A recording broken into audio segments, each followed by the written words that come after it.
Hey guys, welcome back to the channel. This is a story about what if Naruto is able to befriend Haku in waves. Before I start, please support for more amazing content, and do consider subscribing to my channel and share this video with your friends. This is written by NaruHina Candy and link in description and support writer. Let's start the video. Naruto walked through the village of waves with a depressed aura. Not his normal upbeat attitude. He had befriended Haku and Zabuza the day before the two died and was now in one of his sour and depressed moods he normally got into after something. He sighed when he finally got to the lake that Haku and Zabuza were buried.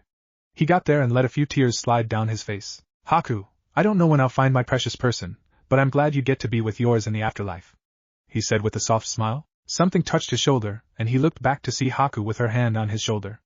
It's okay Naruto-kun, you're a great friend. You don't need to cry for me and Zabuza-sama. But we have something we wanted you to have. In our hideout we have scrolls with jutsu and knowledge of the ninja nations and countries and all the village. We have some weapons in there. She smiled as Zabuza appeared next to her. Yes, she's right, you can have anything you need from in there.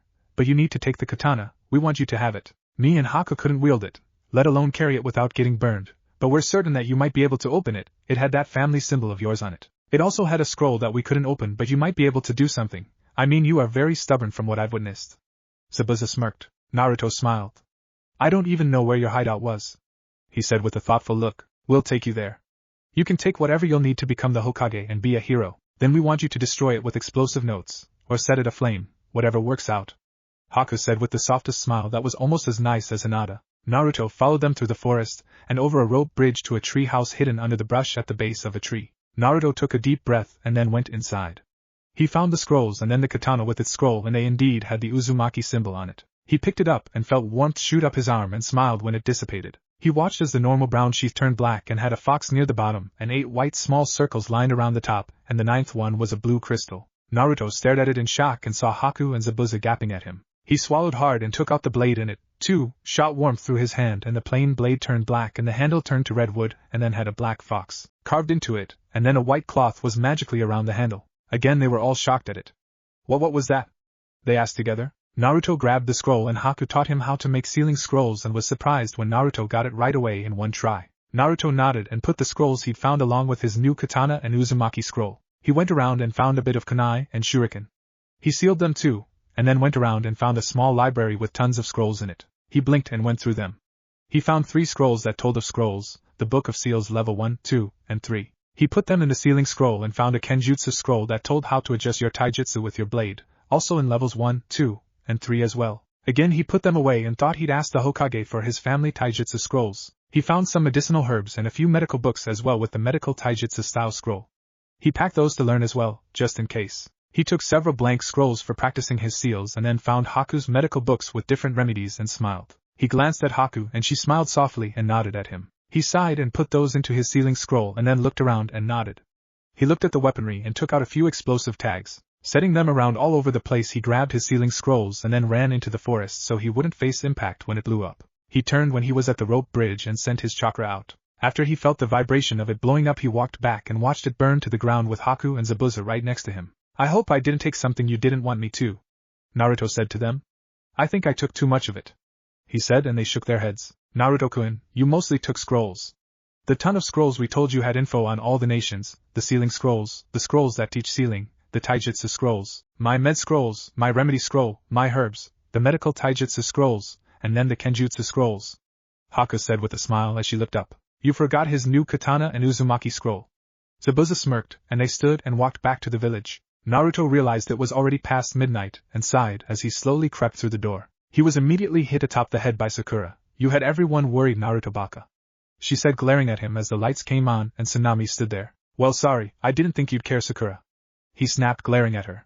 He was tired and wanted to go to bed, and her scolding him wasn't helping in the least. She took a surprised step back. I'm going to bed, he said, stalking up the stairs, and everyone in the room was confused by how he was acting to her that time. The ghost looked at her, and then went up the stairs to find Naruto already asleep but Kakashi looking at him with a raised eyebrow. It had been a week since Naruto had gotten everything from before, and they were now on the bridge about to leave with a cheery crowd full of all the villagers cheering for them. And at the moment Naruto was smiling at them with his team beside him. Though unknown to them, he was only smiling at Tozuna, his family, and the ghost of Haku and Zabuza. Naruto smiled as he saw a flash of light and Haku and Zabuza wave before disappearing into that light, and he smiled happily with his mouth, but his eyes held sadness that only Kakashi picked up on. He made a note to figure it out. Truth was, Kakashi was really concerned about his blonde-haired student. Sure, Naruto had taken his training more serious the past week. He did his chakra control exercises as he told him to, he had even upped his physical training. He always had a scroll that he read when he took a short 5-minute break. Sure, those were good things, but what Kakashi was really concerned of was that he did most of these things alone, and didn't speak a word to Sakura or Sasuke aside from an occasional insult towards the latter. He didn't ask him for tips like he used to and even separated himself a few yards away from the team. Kakashi was beginning to wonder if he was the cause of this change, and he felt guilt rip through him. They walked along the road and Naruto was engrossed in a scroll that had the title of The Legend of the Six Realm Dragons, and the Realm Sage. It had been in the pile of scrolls that Haku and Zabuza had told him about. While sure it held no techniques in it, it told him of the history of ninjutsu, and the great ninja nations and how they were founded. It also told him of the realm sage known as Su. It turned out it was a girl. She had the power over all 6 realm dragons and the 6 elements. Naruto had thought there were only 5, but what would he know when he hardly ever listened in class? Kakashi-sensei? Kakashi looked up. How many elements are there? He asked. 5. Why? Kakashi replied. Just. This scroll said that Su had control over 6 elements is all. Naruto shrugged and continued to read. It was then that Kakashi noticed the yellow scroll that Naruto was reading. What are you reading, Naruto? He asked curiously. Oh.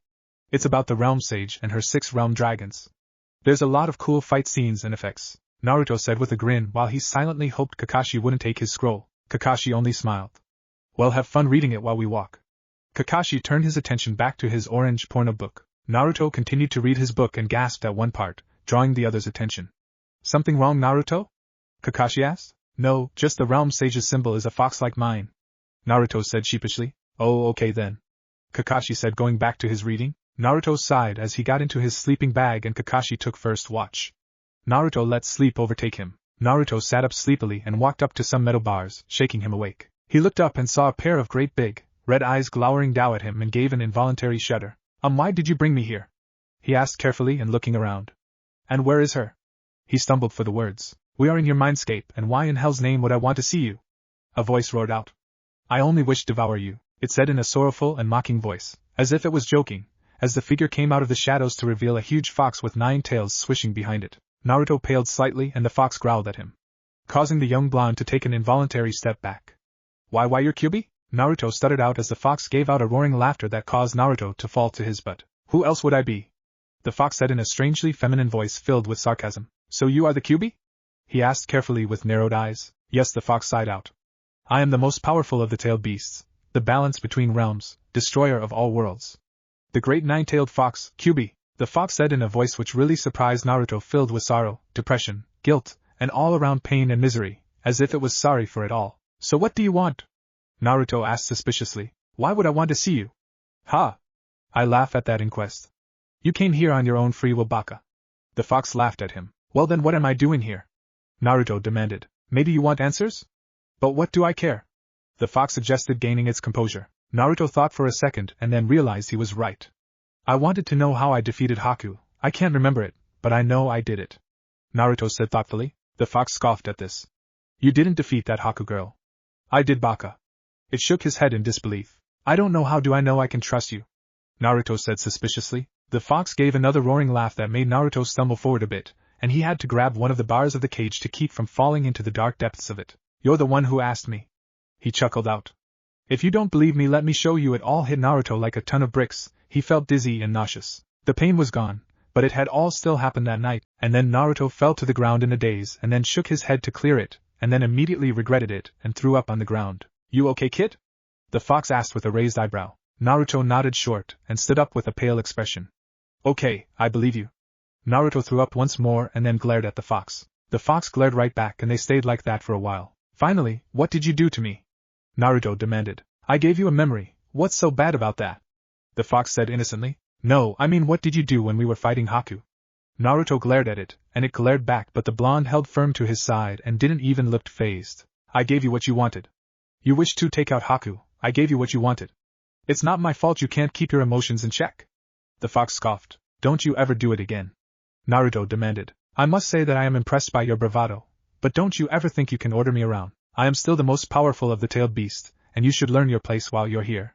The fox growled at him. Screw you to hell. Naruto shouted at it. I'll get stronger on my own. I don't need your chakra. I don't want your chakra. I'll get stronger on my own, and then I will beat that smug ass of yours all the way to hell. And that's a promise. You got it, you stupid fox. Naruto yelled at it with a glare. Kyuubi stared at our favorite young blonde carefully, and noted the flaming azure eyes of determination he had. And it pissed the fox off because those very eyes belonged to an old friend turned enemy, the fourth Hokage. While it may have been pissed about the new similarity to the already similar-looking blonde, it was also very impressed. A dark chuckle came from the deepest depths of the cage and red chakra shot out towards Naruto. He instinctively brought his arms up in defense against whatever the fox was doing. The chakra locked around Naruto's wrists and ankles and ended to look like bracelets, and then Naruto's wrists and ankles locked together, successfully making Naruto fall on his butt for the third time in the past hour or so. Naruto struggled against the binds and glared at the fox when he realized he couldn't free himself. What the hell are you playing at? Naruto demanded. Consider it a gift. The fox said with a smirk. A gift? Naruto asked. I've only been impressed by a few other humans in my entire time of living. And only 2 have ever earned my respect, but now you make 3. This will help you in your chakra control and maybe even help you chakra reserves. The fox smirked. Who knows, keep on impressing me and you might get something more useful, the fox said to him. How does it work? Naruto asked. You're a ninja baka. I'm sure you'll figure something out sooner or later. And for your sake, I hope it's sooner. Naruto cursed under his breath when he realized the fox was right. Stupid good-for-nothing son of a, he was cut off. I'm a girl. The fox growled at him. I'm leaving now.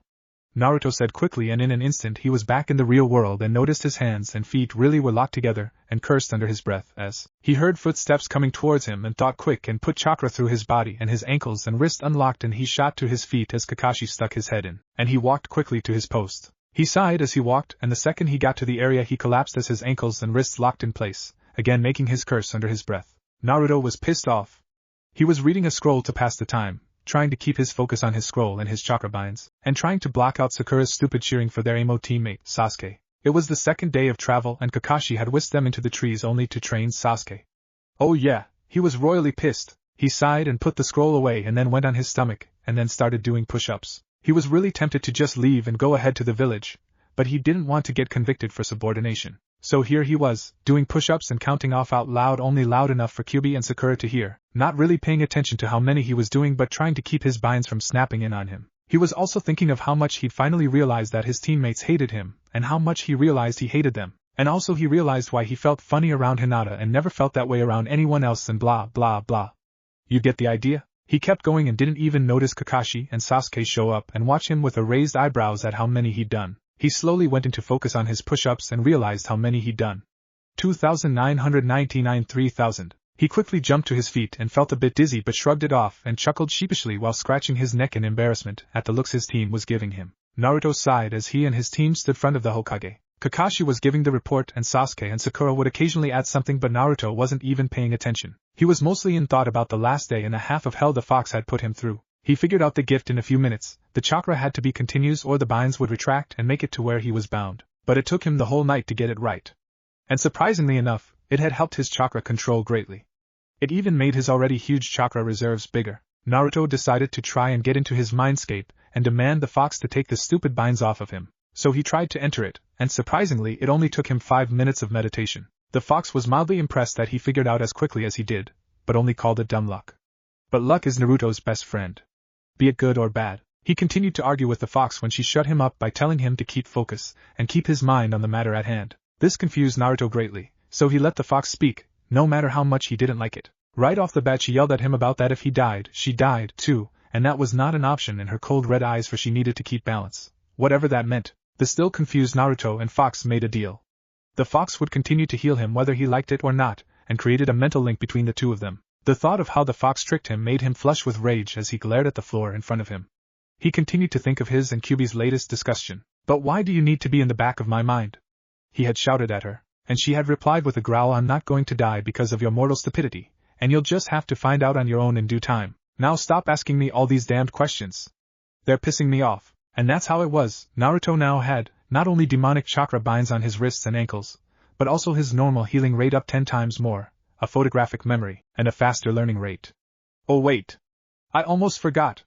And a stupid, sadistic, sarcastic female fox at the back of his head at all times. He looked up as Kakashi finished giving the report, and saw that Iruka and his other favorite Chunin instructor, Kiana, looking at him in concern. He grinned his usual foxy grin, and they smiled softly at him in reply. He waited for his team to leave before asking if he could speak with the Hokage. The old man nodded and the two went to his office. What did you need to speak with me about Naruto? The third asked, sitting into his chair. Well, you told me about my parents a few days before the mission and I was wondering if you had and of my mother's taijutsu scrolls? He asked uneasily. You want to learn the Uzumaki family style? Naruto nodded and the third smiled in pride. I would have thought you'd want your father's, but I think you understand why you can't use it till you're older. Naruto nodded. It was true, he had to know his elemental affinity, and had to do a lot of weight training in order to learn, and that was take months to learn the style itself, let alone use it in a battle against the enemy. The third reached into his desk and gave him the scroll. Naruto smiled and took it thankfully. I wanted to know how you and your team are getting along? Sarutobi asked and noted that the atmosphere suddenly became tense and dark. It's fine, Naruto said bitterly. Sasuke and total team an arrogant jerk and Sakura is a totally fangirl and Banshee that is worthless, and Kakashi-sensei I don't know what to think of him. And with that Naruto jumped out the window and ran straight home, leaving a shocked Hokage with two of his ANBU guards and both happened to be Naruto's favorite medics, Rin and Kailua. He doesn't think too highly of your daughter Kailua. Rin sighed out. I know, Kailua sighed back, she did a retake. Wait. I thought he had a crush on her? She said in confusion, and I've never heard him insult someone so cruelly and openly. Rin said in a shock. What if it was all a lie and he is faking the whole idiot thing and she swallowed hard and shook her head. I don't know. She groaned. Who does these days, Rin, who does? Sarutobi sighed out. We've seen plenty of emotional masks on him. Maybe he has a more expertly hidden mask on to hone out his real strength so we don't know, he continued to mutter to himself as Rin and Kailua shrunk back into the shadows. When Naruto got home he immediately sprawled out on the bed and was asleep in an instant. He was awoken by shouting next door and groaned as he put his pillow over his head and squeezed it over his ears. Of all the nights for his next door neighbors to get back from their mission it had to be the day he got back. Finally he shot to his feet and went to his cupboard. He pulled out a jar of green liquid and smirked bitterly. Green liquid for two green-clad nin. He put a tea kettle on the stove and waited. He made a small two-person serving and put a few drops of the green liquid into it. He poured the tea and placed it on the tray. He silently walked out his door, holding the tray carefully, and looked through the peephole where he saw his neighbors having an arm wrestling contest, and his sweat dropped before kicking the door slightly in a knock-knock gesture and the door opened. Naruto! Lee cried. Our youthful neighbor has finally returned from his mission. What can I do for you?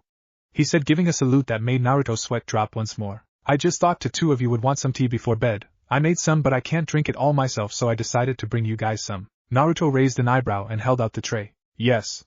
That is very youthful of you. Come.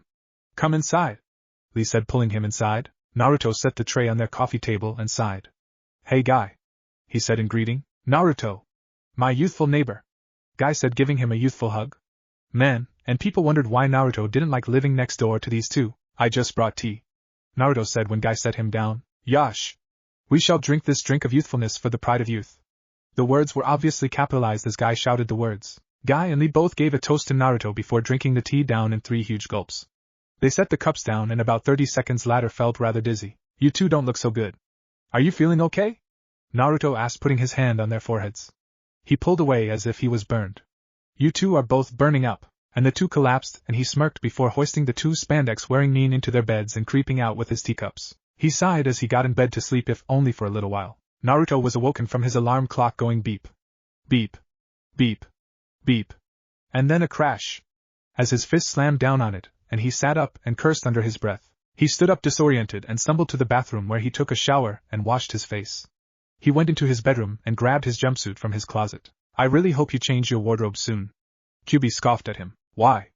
I like my clothes. He mentally growled at her. All that orange screams kill me. She groaned. Fine. But I at least want a little orange. He replied defiantly. And don't forget that you have to get a training ground that only you will use and I'll give you tips. Oh, and you'll have to enhance your sight, hearing, and smell before I can even think to give you your next gift. Kyubi reminded and he groaned. I don't have to be told more than once. And why in hell's name would I want more of your evil gifts? He demanded hostilely. Because they'd help with your sword training. And she broke the connection. Naruto sighed and set to work. He put all his scrolls into the 2 spare storage scrolls he had and hid them in his closet under some fresh clothes before stuffing the katana in between the bed and wall, where no one would find it. He sighed once more before jumping out the window and running to his favorite shop, the Higurashi Ninja shop. He skid to a halt and went through the door when he was greeted by Tenten. Morning, Naruto, she said happily. What can I get for you? She asked, smiling. He looked thoughtful for a moment. Well, I need new clothes, some training weights, earplugs, sunglasses, a nose plug, and he remembered what Kyubi had said about him having to learn about kenjutsu and sighed. And do you have a kenjutsu guide? he finally asked. Wow. You must be getting ready for some huge training trip, she said in bewilderment. No. He chuckled. I'm just upping my training a bit, and I sort of grew out of my old clothes. Oh, but I need a different variety in colors. I want a lot of orange, but no too much. I've been thinking about it, and wearing an orange jumpsuit in the middle of battle screams kill me, you know what I mean, he asked. She smiled and shook her head in disbelief. Come on, the clothing section's this way, she said, leading the way. She sat and watched in satisfaction as he looked at the clothes. He would go in and come out of the changing room and ask what she thinks. She'd nod and give a thumbs up if she really liked it, shrug if she wasn't too sure on the particular item, or shake her head and make a face if she didn't like it. He finished his clothes shopping and went to the more comical side of the store and found the ear and nose plugs. He went through the store and found some training weights and got a pair of black sunglasses. He got to the counter where Ten gave him the Genjutsu guide and rang up the price. He paid for it with a smile. See you later, Ten. He called over his shoulder and waved. Yeah. See you later, Naruto. She called and he went home and began to put his new clothes in the last unused storage scroll.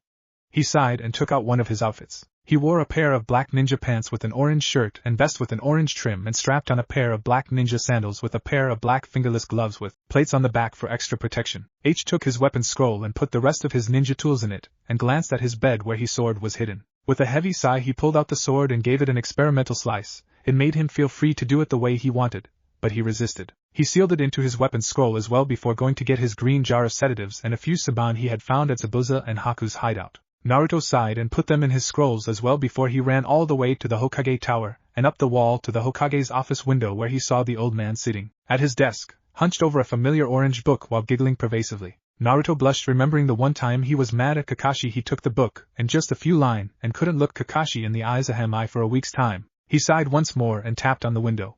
The Hokage whipped around and hid the book gracefully and unnoticed if Naruto hadn't already seen it. Can I ask you a favor? Naruto asked uncertainly. Yes, Sarutobi said warily. But aren't you supposed to meet your team today? He asked. Yes, I am. But I will not, because Kakashi will not be there for at least another hour.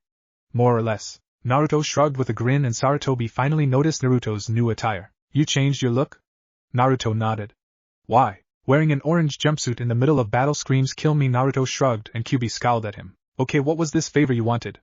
Sarutobi asked. I wanted to know you had a training ground where I can go in secret. Naruto said quietly and looked into Sarutobi's confused look nervously. I'm sorry, Naruto. The old Sarutobi finally said after thinking it over. But I have no place I could think of. But if you find a place, I'd be willing to help fix it up for training? He offered softly. No thanks, Aji-san. Naruto sighed before looking up with azure eyes burning with determination. If there is no place you can think of, I'll find my own place. And with that he hopped out the window and went to meet his team. Naruto sighed as he approached his team. He'd sent a shadow clone to find a remote area that he could use as his own personal training ground. So far, no such luck because it hasn't poofed out of existence yet. He groaned in irritation as he got hit on the head by Sakura for being late. You're late! She shrieked, hitting him again. Kakashi-sensei said to be here at 7 and it's almost 10. She nearly hit him again, but he shrugged past her. Whatever, he said dismissively as he sat down on the ground and tapped his fingers on his knee impatiently. I'm surprised he's still not here. He sighed, looking up at the sky. But Naruto! Sakura shrieked. He's our sensei, so we have to do what he tells us. She bashed him on the skull once more. He messaged it while glaring at the ground. If he can't follow his own orders, then why should I? He muttered under his breath as Kakashi showed up in a puff of smoke. You're late! He and Sakura shouted at their sensei. All right, team. Kakashi smiled. 10 laps around Konoha, no complaining. He barked and the three set out, Sasuke and Sakura muttering something about it being Naruto's fault. Naruto groaned as he walked up the stupid tree for the 10,000th time that day. This is a pain in the ass. He shouted at no one as he jumped down. He felt his clone disperse and found that he got its memories and grinned. Usually he'd just go to the location of the disperse, but this was better. He found out all the places it had went to, but not one of them was a good place for training. Naruto! Sakura shrieked. Get back to work! She hollered from her tree where she was taking the break. I can do this stupid exercise just fine. He scoffed, stomping away. Asshole! She muttered under her breath as she began doing her exercise again. Naruto stomped through the forest with a scowl on his face as he searched for a place where he could actually get training done. Stupid Kakashi, stupid Sasuke, stupid Sakura, he cried as he punched the nearest tree for about an hour before his hands bled and he kept going. He needed to build up endurance if he was going to ask Anko and Rin to train him. They got so harsh when they trained him. He needed to get Anko to teach him the basics of ANBU hand-sign communication, and Rin to help him get med ninjutsu down. Even with his photographic memory, he doubted that he could learn to use medical stuff without the help of a real medic. He continued to punch his tree until there was a hole in the side of it that he had pounded into it. He growled when Kyubi healed him the second he stopped, and his bind snapped on him. He was too pissed to keep the control up all of a sudden, so now he lay there, waiting. "Stupid Q-chan!" He yelled at her. "Don't call me that!" She barked. "I'll call you what I want!" "Q-chan!" He growled back and she did a double take. "Kid," she started in confusion. "Are you okay? You seem rather edgy. And usually you're totally upbeat. Have you been drinking in some of my chakra or something?" She chuckled. "No. I'm pissed off at my team. It's always the same. Kakashi sends me and Sakura to work on our chakra control no matter how good we are and gives Sasuke specale training and acts as if Sakura and I are complete strangers until our meeting's over. And the whole time Sakura is going goo goo gaga over Sasuke and takes breaks and they're all complete asshole." He growled out, and she blinked as she shook her head. "What happened to the whole idiotic emotional mask?" she asked with a defiant chuckle. "Who asked you? And maybe I gave it to my clone." He chuckled. "Now get back to your training." She barked at him. "Fine." He sighed out as he looked at his tree and shook his head before walking back to the clearing where he'd left Sakura to her business. "Where have you been?" she demanded. "I've been here this whole time training and you went to take a nap," she shrieked, and he opened his mouth to reply but she cut him off once more. "Don't lie, don't reply, get back to your training." She huffed and began running up her tree again. Naruto scowled and began to run up his tree once more. "Stupid teammate," he murmured under his breath so she couldn't hear him. "Whatever you said. Take it back," she shrieked. "I take back that you'd make a nice girlfriend." He chuckled as he ran down and up the tree. She flushed in rage. "Good," she shouted at him and continued to run up the tree and pant in exhaustion. Naruto groaned as he stomped to the Hokage monument. He stopped atop the force head and sat down to meditate and train his ears to use the earplugs without being deaf. It took a while, but he could finally make out loud sounds like a bird right next to him, a few planes, and a waterfall. A waterfall? He hopped to his feet and walked towards the direction of the sound. He entered a meadow where he saw the waterfall. It was amazing and it was really hard to get to, but he sighed with a smile. The trip there was worth it. He looked on in amazement. Grass was a nice shade of green, wildflowers were sprinkled here and there, the trees provided a good cover in case someone came into the area by chance, some birds were in nest at the very end he was at and they chirped happily at him, and finally, the waterfall off in the distance provided a place for him to get water and maybe learn to walk on the lake that the fall fell into that was kept at a good size thanks to the stream that flowed into the forest. He grinned and looked on in wonder. "Do you think I could use here for training?" he asked a bird after it landed on his shoulder. The bird chirped out a reply and nuzzled his cheek. He's always had a good way with some animals and not so good with others. Foxes adored him, squirrels attacked him when he tried training, and birds loved how he could be gentle at times. Other animals varied. He smiled. "Thanks," he said, rubbing it on the neck. The few birds that came to him at first glance always loved it when he did that. And apparently this one did too. "Go ahead and use my field," a voice from behind him said. He turned in surprise to see a woman smiling gently at him. "I used to come here all the time and play with the animals. If my animals like you, that means the place is in good hands." She smiled once more. He looked at her. She had nice brown hair and green eyes, she had a Konoha hideout on and wore an A&B uniform. She looked nice. "Who are you?" he asked. "I'm the guardian of this meadow, child," she replied softly. "I go by the name of Kimmy. It seems you've got a pure heart, seeing as this meadow has a charm on it. Only those with a heart that is pure can enter it, others can't even see it," she said smiling. "What do you mean?" he asked. "Before I died I used to come here all the time. As I got older I began to feel a difference in this place. I trained here, I guarded it, but I never got attacked here. It was a place of life, a place of safety and peace," she said solemnly. "You don't just have a pure heart, you've got a golden heart.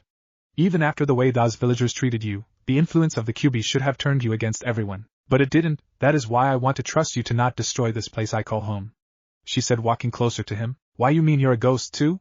he asked in surprise. She didn't seem transparent or faded like Zabuza and Haku. She nodded. "How come I can see you?" he asked. "What is your name?" she asked. "I know what people have done to you by looking into your heart, but I don't know your name. Maybe that might explain," she explained at the look of confusion Naruto gave her. "Naruto. Uzumaki Naruto." He nodded at her. She grinned in excitement. "So you're him?" she squealed, running over to hug him. Her arms went right through him and he shivered. "Sorry," she said, embarrassed, "but I never got to meet you," she squealed and put her arm just above his skin in a mock hug. "What do you mean by never got to meet you?" he asked. "I was best friends with your mother, Kushina, and your father, he got on my nerves so much." "Seriously? Are you allowed to hate your second best friend 90% of the time? Or was he just my annoying teammate?" she exclaimed. "You were friends with my parents?" he asked, looking up at her face in confusion, and then shivering as she tried to tighten her hug but her arms went through him. "Yes," she squealed. I can't believe I died before I could even meet you.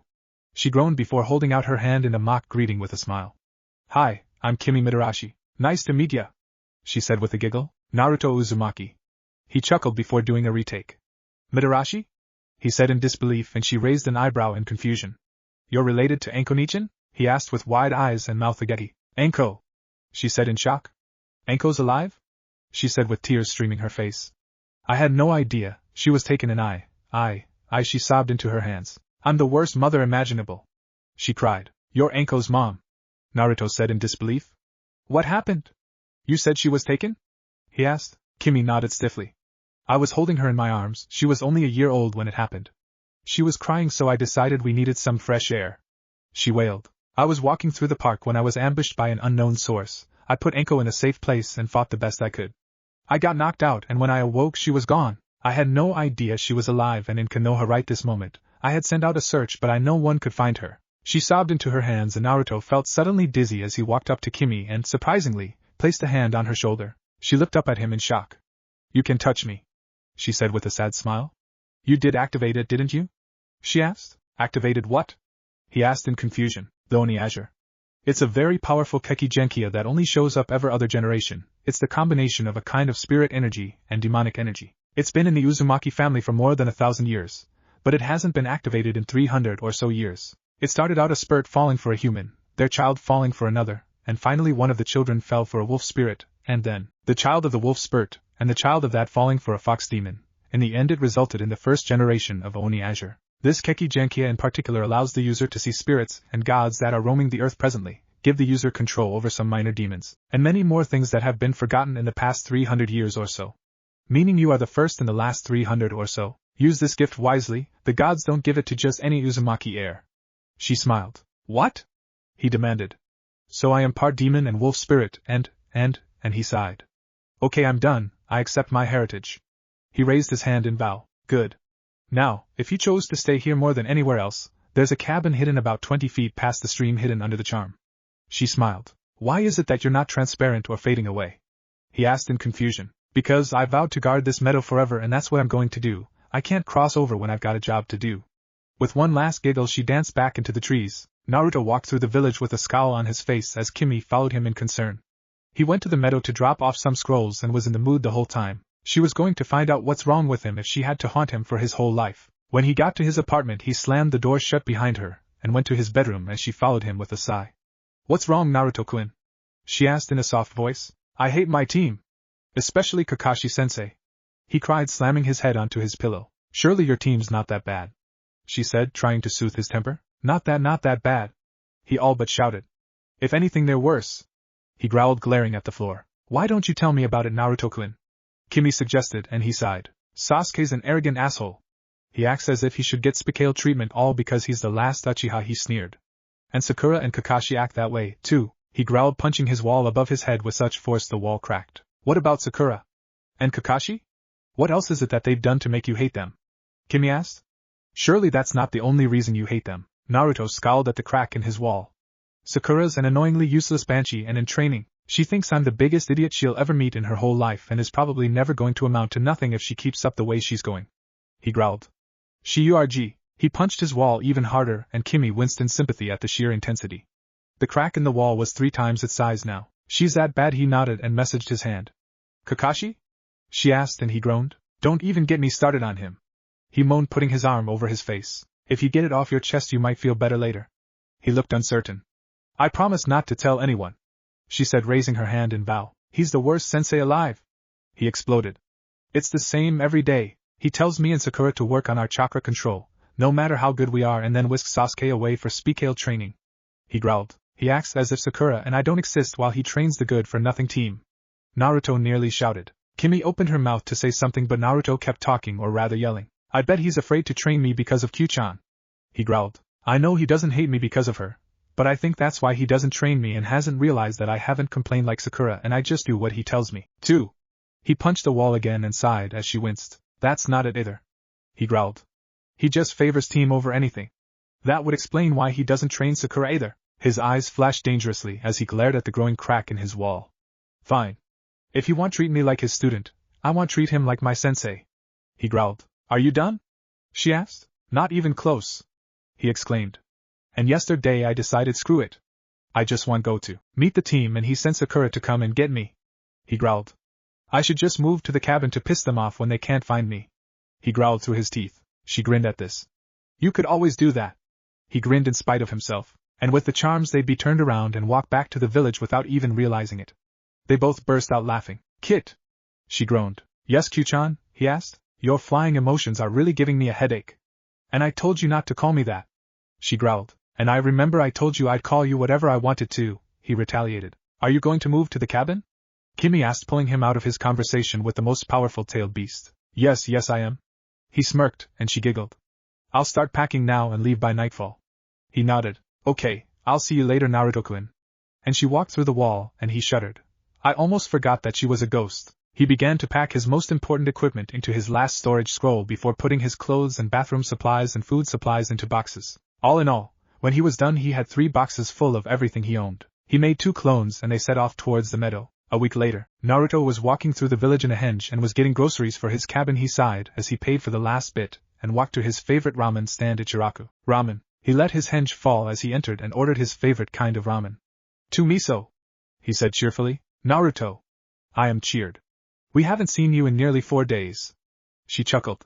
I'm surprised you're not ordering 10 times more. I'm on a strict diet at the moment, he said, scratching his neck sheepishly. Here you go, Naruto.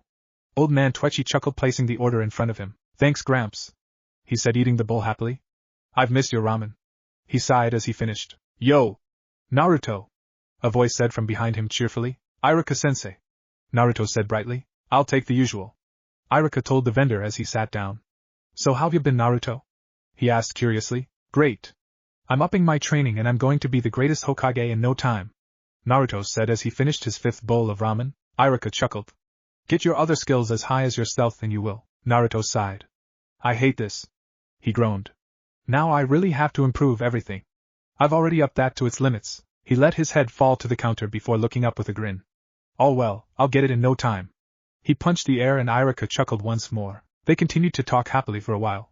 That is, until Iruka brought up his team. So how've you been getting along with your team? Iruka asked and noted that the atomosphere suddenly got very dark. It's the worst team to get past from that stupid survival test, he growled out. Sasuke's still an arrogant team, Sakura's a completely useless Banshee fangirl, and Kakashi-sensei could go lay down in a hole and get eaten by a Siberian tiger for all I care. He sighed and the air lightened as fast as it had darkened. Iruka dropped his chopsticks in shock. Naruto had just insulted someone for more than one reason and said it cruel and harsh. He picked his chopsticks up again. Okay, just don't do anything too rash, Naruto. Iruka warned, and the rest of the night went by without incident. Naruto ran back to the meadow and sighed as he put all his new food into the cupboards of the cabin, and went straight to his bed that he just recently brought from his apartment. But before he fell asleep he got another comment from the fox. Remove that stupid, annoying, happy idiot mask of yours, too. I know you're not actually that dumb when you actually try. Fine, he groaned. He sighed and let sleep overtake him. 2 weeks later. 298, 299, 300. Naruto said, counting off as he did some sit-ups while hanging from a tree branch upside down with his binds binding his wrists and ankles together. He was wearing his sunglasses, earplugs, and the really annoying nose plug. He undid the binds and flipped gracefully to the ground, grabbing a towel to wipe the sweat off his face and arms. It had been exactly 3 weeks since Naruto started doing his training in his and Kimmy's meadow. And he had advanced dramatically. He even learned most of his Uzumaki taijutsu style with the help of Kimmy, and of his shadow clones, after Kyubi and Kimmy had both explained the use of them. He had learned to walk on water with Kimmy's help and never took out the earplugs or took off the sunglasses. He absolutely refused to keep those nose plugs in for more than 3 hours. He could now see and hear just as good with the 2 things on, and was getting close with his nose plugs, but he still hated the way his face felt when he wore them. He had also upped his physical training and was already beginning to get a muscular form at how intense he, and Kyubi, made it. He studied the scroll with the basics of seals and had it all down in a matter of days thanks to his new photographic memory and learning ability, and was going to start working on the med stuff as soon as Rin and Kailua got off their mission with Anko. And though he hated to admit it, he has started to love reading and eating vegetables and fruits, all thanks to his new ghost mother, Kimmy. He even started carrying the foods in some of his holsters, though he'd never show anyone. He sighed and went to the cabin as his personal alarm. Kyubi told him it was time to wash up and he had an hour to get to his meeting place before Kakashi did. He went to soak in the tub that he'd made one of his clones make, and cleaned himself, and went to get dressed. He grabbed his holsters and put some carrots in one along with his knives. He grabbed a storage scroll and sealed away some average, everyday, reading scrolls, the Kenjutsu scrolls, and some seeds that he was going to plant in the forest because it was lacking in foods that people could use for eating and healing. He sighed as he reluctantly stood to go. He honestly did not want to meet his team. In fact, he had to state facts, they were all holding him back.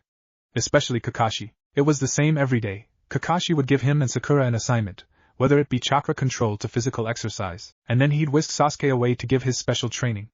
And to make matters worse, Sakura would always coo and cheer and drool over Sasuke as she trained. He was finally starting to reach his limits about his team. They didn't care if he was on the team, sometimes he wondered himself. They just gave Sasuke special treatment because he'd the last Uchiha. And, it wouldn't be long before he reported to the third Hokage and demanded to be placed on another team. He hated them so much he even refused to call Kakashi his sensei anymore. As he walked he sighed as he saw another ghost looking at him curiously before fading into a tree to make the leaves rustle. Sasuke and Sakura waited, not only for their sensei, but for Naruto as well. The blonde had changed a lot in the past few weeks.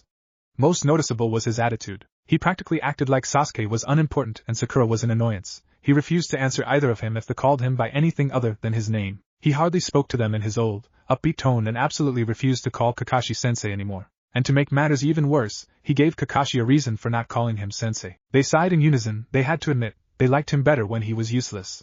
At least then they could get along, not they hated the blonde with a growing passion because of the way he treated them. So after thinking of all these changes and odd behaviors, Sakura was fuming and glaring at the ground. So, when Naruto showed up walking towards them at a steady yet slow rate, she shouted at him, "You're late, Naruto."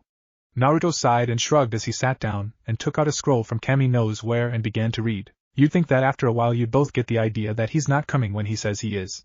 Naruto scoffed bitterly. That doesn't matter, Naruto. He's the sensei and we have to follow his orders.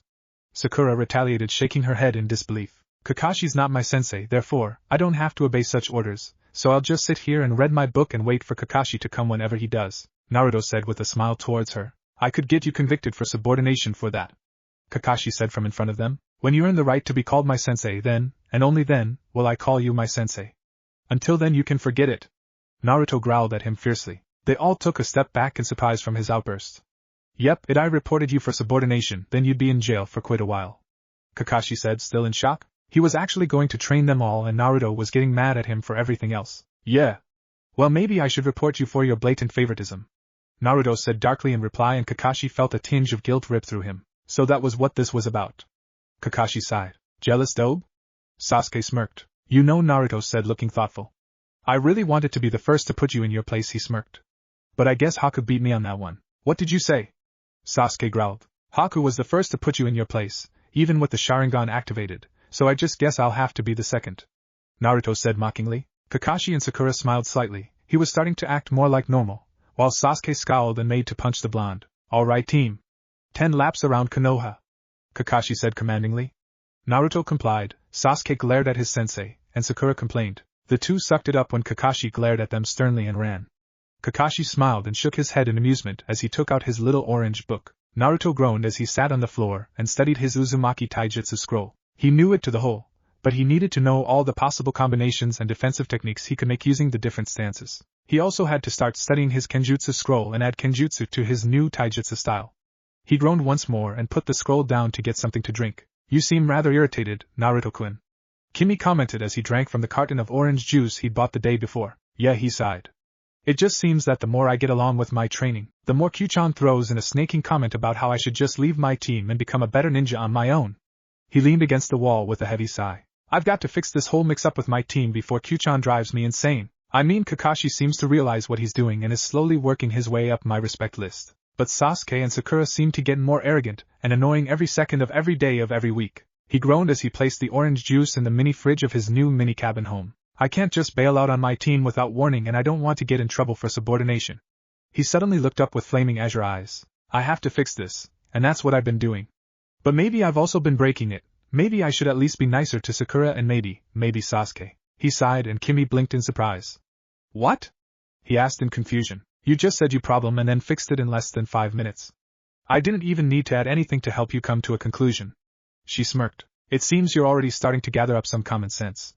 She shook her head and Naruto sighed once again. I've got to stop waiting till the last minute to figure things out, he muttered under his breath as he grabbed his storage scrolls and equipment pouches before setting out to train in the late hours before the sun set. He sighed in contempt as his head hit the pillow after a long night's training. He loved his new living place. He loved it when Kimmy came to talk when he wasn't doing anything, and when she helped him with stances that she knew from his taijutsu from his mom, and the jutsu she helped him with. He only had a few minutes to think on everything before he was brought into a dreamless sleep, if only for a while. 5 hours later a blood-curdling scream tore through the night, and he had his binds undone, and was on his feet immediately, looking around groggily as another, more childlike, scream broke the night. He took a deep, calming breath, and grabbing his equipment, he hurried towards the location of the screams. After about 2 minutes of coming past the invisible charm to his and Kimmy's meadow, he came to a clearing and stopped, perched on a branch and cautiously looked at the area to see 3 kids about his age, all wearing mist hide, being held back in painfully looking positions by a few nin. A female fought to make another one around 28 to stop struggling. Her opponent had a mist hide as well. All we want is the child, the woman said crossly. She had burgundy hair and deep brown eyes. Let us have it or you and you other 3 kids die. All the rain ninja had a kunai and held it to the kids' throats. The kids looked rather similar. They all had black hair. The girl and one of the boys had hazel eyes and the other boy had green. The woman had black hair, too, and had green eyes. You had to make the connection. The one holding the girl pressed the kunai against her neck and a thin trail of blood flowed in a little stream as she began to shake in fear. Leave them alone, the woman wailed. They haven't done anything. It's me you want, not them, she cried in despair. Naruto let out a growl under his breath and lunges forward unnoticed, and had a clone behind 2 of the 3 men holding the kid, and himself behind another, a kunai at their throats. That's enough, he growled menacingly. Remove your weapons from their throats and let the kids go, he commanded, letting loose a small amount of killing intent, the way Kyubi had taught him. You're just a bunch of kids. The one he was behind, the one holding the green-eyed boy, sneered acidly.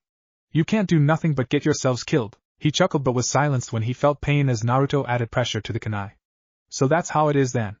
He howled as he made to elbow Naruto in the stomach. Naruto instinctively took a step back at the intent as the man's upper body went forward, that caused the kunai to lodge in the man's neck. His eyes widened in shock and he felt he might throw up as he grabbed the kid from the dead man's grasp as the man's kunai fell and would have lodges into the boy's leg if Naruto had judged wrong. Naruto/S clones and the other ninja looked on in shock as Naruto pulled the boy to a safer part by the wagon. The Naruto clones recovered quickly and took advantage of the situation as they pulled their enemy's kunai from their grasps, and had them knocked out before the rain nin got a hold of what was happening. Naruto's clones pulled the 2 kids over to the other boy as the 3 stared at them in fear as they stood guard over them. Naruto nodded to his clones before running towards the struggle that had seemed to get more intense upon his arrival. You're pretty good for a brat, the rain woman growled at him. But you're not good enough to save these roaches. She punched the mist woman in the temple, knocking her out in that one move and ran at him as a clone went and moved the woman to her kids, and out of immediate danger. The Tor tied up the 2 remaining men that had attacked the kids. Naruto hopped back as she punched and then kicked at him. He flipped out of the was and made a few more clones. They attacked and he took a deep breath and got into a stance as she dispersed them. She turned her attention towards him and swallowed hard at the sight of his stance. His eyes suddenly turned to ice and a snarl broke across her features as she charged forward with a fierce battle cry. She punched at him and he ducked. She kicked out and he bent back and used the momentum to kick her in the face and flipped to his feet, all in one move. More ninja could be heard as they continued to exchange blows. He suddenly saw colors as he looked upon her and dodged. There were 3, orange, purple, red and gray. He shook his head and they disappeared as he continued his fight. She kicked out and he was quick to step over gracefully. He sighed as he continued to dodge. She was blinded by some unexplainable rage. Her movements were sloppy, yet unpredictable. He continued to dodge when he saw an opening. He focused his chakra to his fist and punched out at her, releasing the chakra on impact. 3 ANBU broke through the tree line and gasped as they saw Naruto punch the rain ninja into a tree as her eyes widened and she took off in the opposite direction. Naruto knew who the ANBU were immediately as he nodded at them as he panted. He walked towards the family of Miss Nin as the girl healed her mother's wounds and looked at him in fear along with her brothers. Stay away from us, she cried at him, tears streaming her face as she worked on her mother. I took out your enemy, he sighed.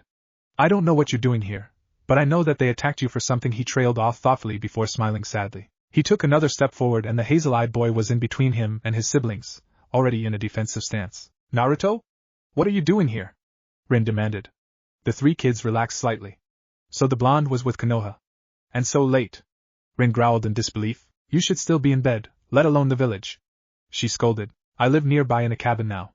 I was awoken by a scream and decided to check it out. He shrugged before his eyes landed on his first kill and he turned a shade of sickly green in the moonlight.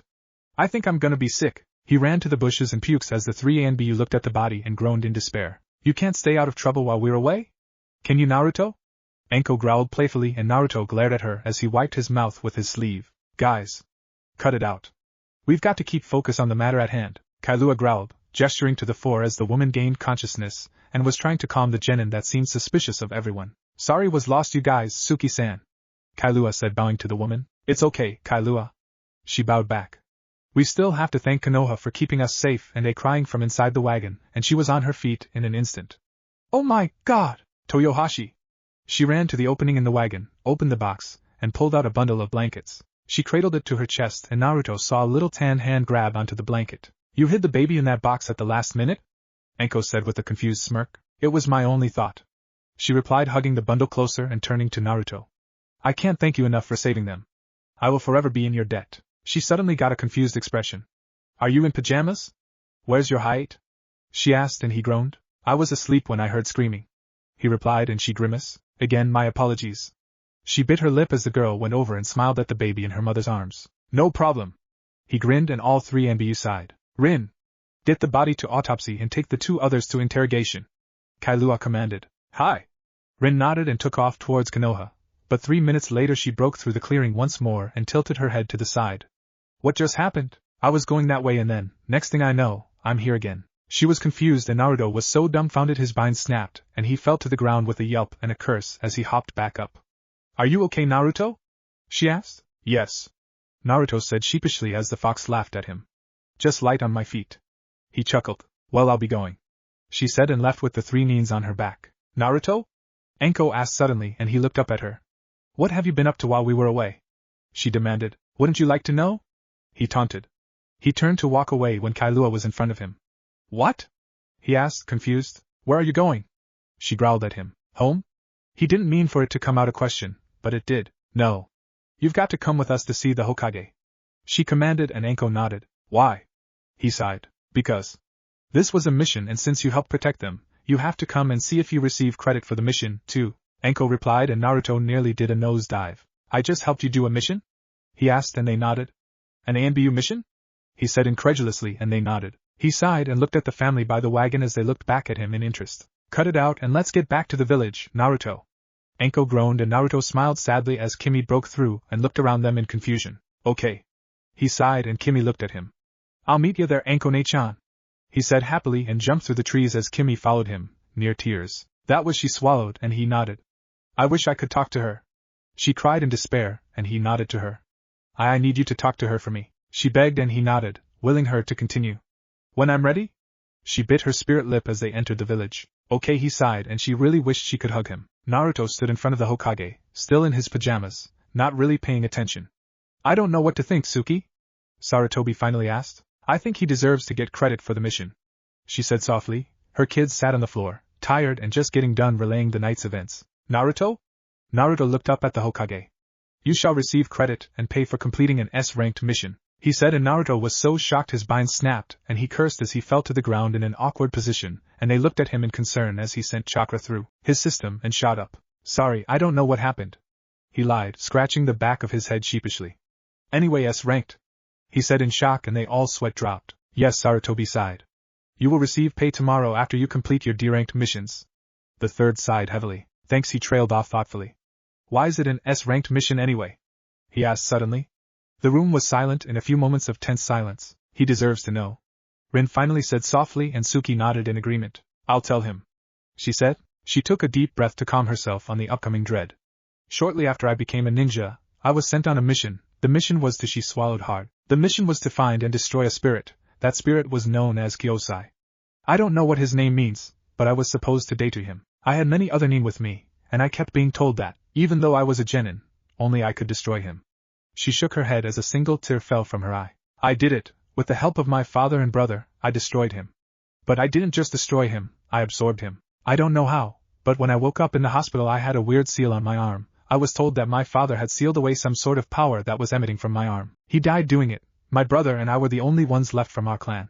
We lived, we were sought out for our bloodline and the strange powers from Kyosai. In the end, I had 4 children, the one with the most potential to control this power, Toyanashi. She was born with the abilities my father left when he died, the power to control outside energies. She's only 3 months old, and she's already taking other people's chakra. She had multiple tears streaming her face now. I was told that I could come to Konoha, and see if we could join Konoha. Our Kage didn't want to, but with the bloodline thing that's been going on in Kiri, he agreed and said never to come back. She sobbed as she hugged her baby closer to her chest and cradled her there. You see? That's why everyone's after us, she said, and Naruto looked down and thought, everyone tensed, waiting for his reaction. Just like me. They're just like me.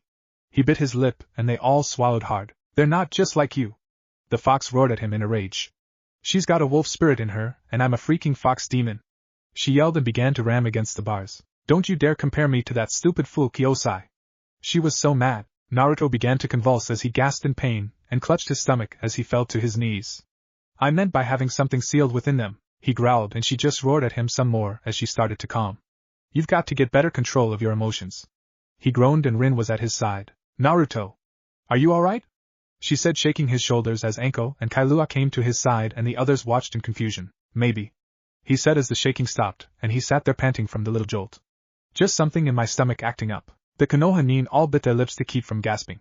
So you've got a wolf spirit sealed in your arm, wow, he said, and the former Miss Nin tilted their heads to the side in confusion. I don't remember my mother saying anything about it being a wolf spirit in that story. Ko, the green-eyed boy said, blinking in confusion. I just remember learning about him in a scroll is all. He said, his arms behind his head before he yawned. Can I go home yet? He asked, looking at the clock. It was getting close to sunrise and he wanted to get a few more hours of sleep. Yes, you can go home. Sarutobi sighed. Well, good night everyone.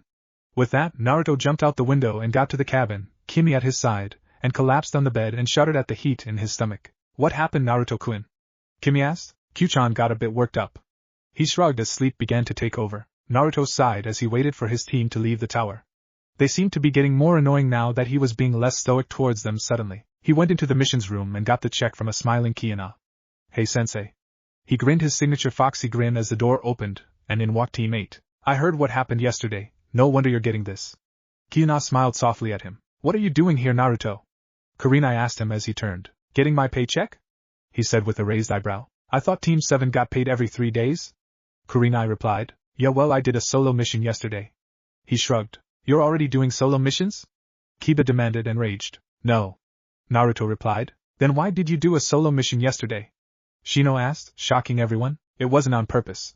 He retaliated. How can you do a mission on accident? Kurenai raised an eyebrow. When you're training and save someone's life? He raised an eyebrow back. What rank was this mission of yours? Kurenai asked. It's classified. He said simply. A classified? Kiba asked. I can't talk about it, duh. He rolled his eyes and smirked as Kiba turned red in anger. Well, anyway, I'll see you guys around. He walked past them and winked at Hinata as he closed the door. She promptly fainted right then and there. Naruto sighed as he walked through the village and towards the Hokage Tower. He was with his team, them being annoying as ever, when an ANBU showed up, thus cutting off his sarcastic remark back at Sakura. The ANBU told him he was wanted to meet with the Hokage, so he complied, and Sasuke and Sakura both smirked, asking what he did this time. He sighed again as he saw Team 10 walking out of the tower. Hey Naruto! Chuji called, waving. Hey Chuji! Shikamaru! Ino! Asuma-sensei! He grinned his foxy grin as he passed them. I heard what happened the other night, Naruto. Congrats! Asuma commented. Thanks, Asuma-sensei, he said brightly as he entered the building. What happened the other night? When? What aren't you telling us? Ino demanded. Let's just say that Naruto did an accidental mission that's S-ranked classified info that I can't tell you a thing. Asuma replied, and Ino groaned, bowing her head in irritation. Why do you always have to burst my bubble, Asuma-sensei? She said in aggravation. He likes to. Shikamaru replied for him. Naruto? The third asked as soon as he entered. What is this about? I've got to get back to yelling at my teammates, he said seriously. We were hoping that you would show these 5 around? And then report back here?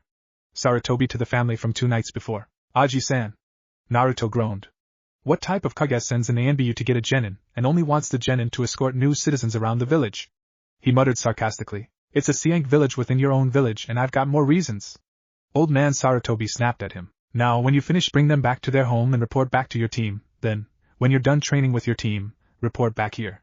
We have to talk, he said sternly, leaving no room for arguing. Of course, Naruto always has a way to argue. But Ajisen, he complained. Why not I just report back here afterwards? Why do I have to meet with my team? He demanded. I would have figured you'd want to finish whatever it is you were doing with your team? The old man said in shock, and Naruto gained a grin on his features. I'll yell at them tomorrow, if this is important enough, that is. He chuckled, and the Hokage, the ANBU, and the family members minus the baby, of course, all sweat dropped. You can wait till tomorrow to yell at your teammate? Old man Sarutobi asked, and Naruto nodded. We'll talk about it later. He sighed, and Naruto motioned the family to follow. Oh, and Naruto. He turned back. Remember, this is your own C-ranked mission. Hi. Naruto pulled the family out, and they began their tour of the village. Well, I guess I'll see you guys later? Naruto said, scratching his neck sheepishly as the family went into the house. The girl stopped at the door and looked at him with sad eyes. What's wrong, Kyla? He asked in confusion. You don't like us very well? Do you? She said, and his eyebrows rose in surprise. What?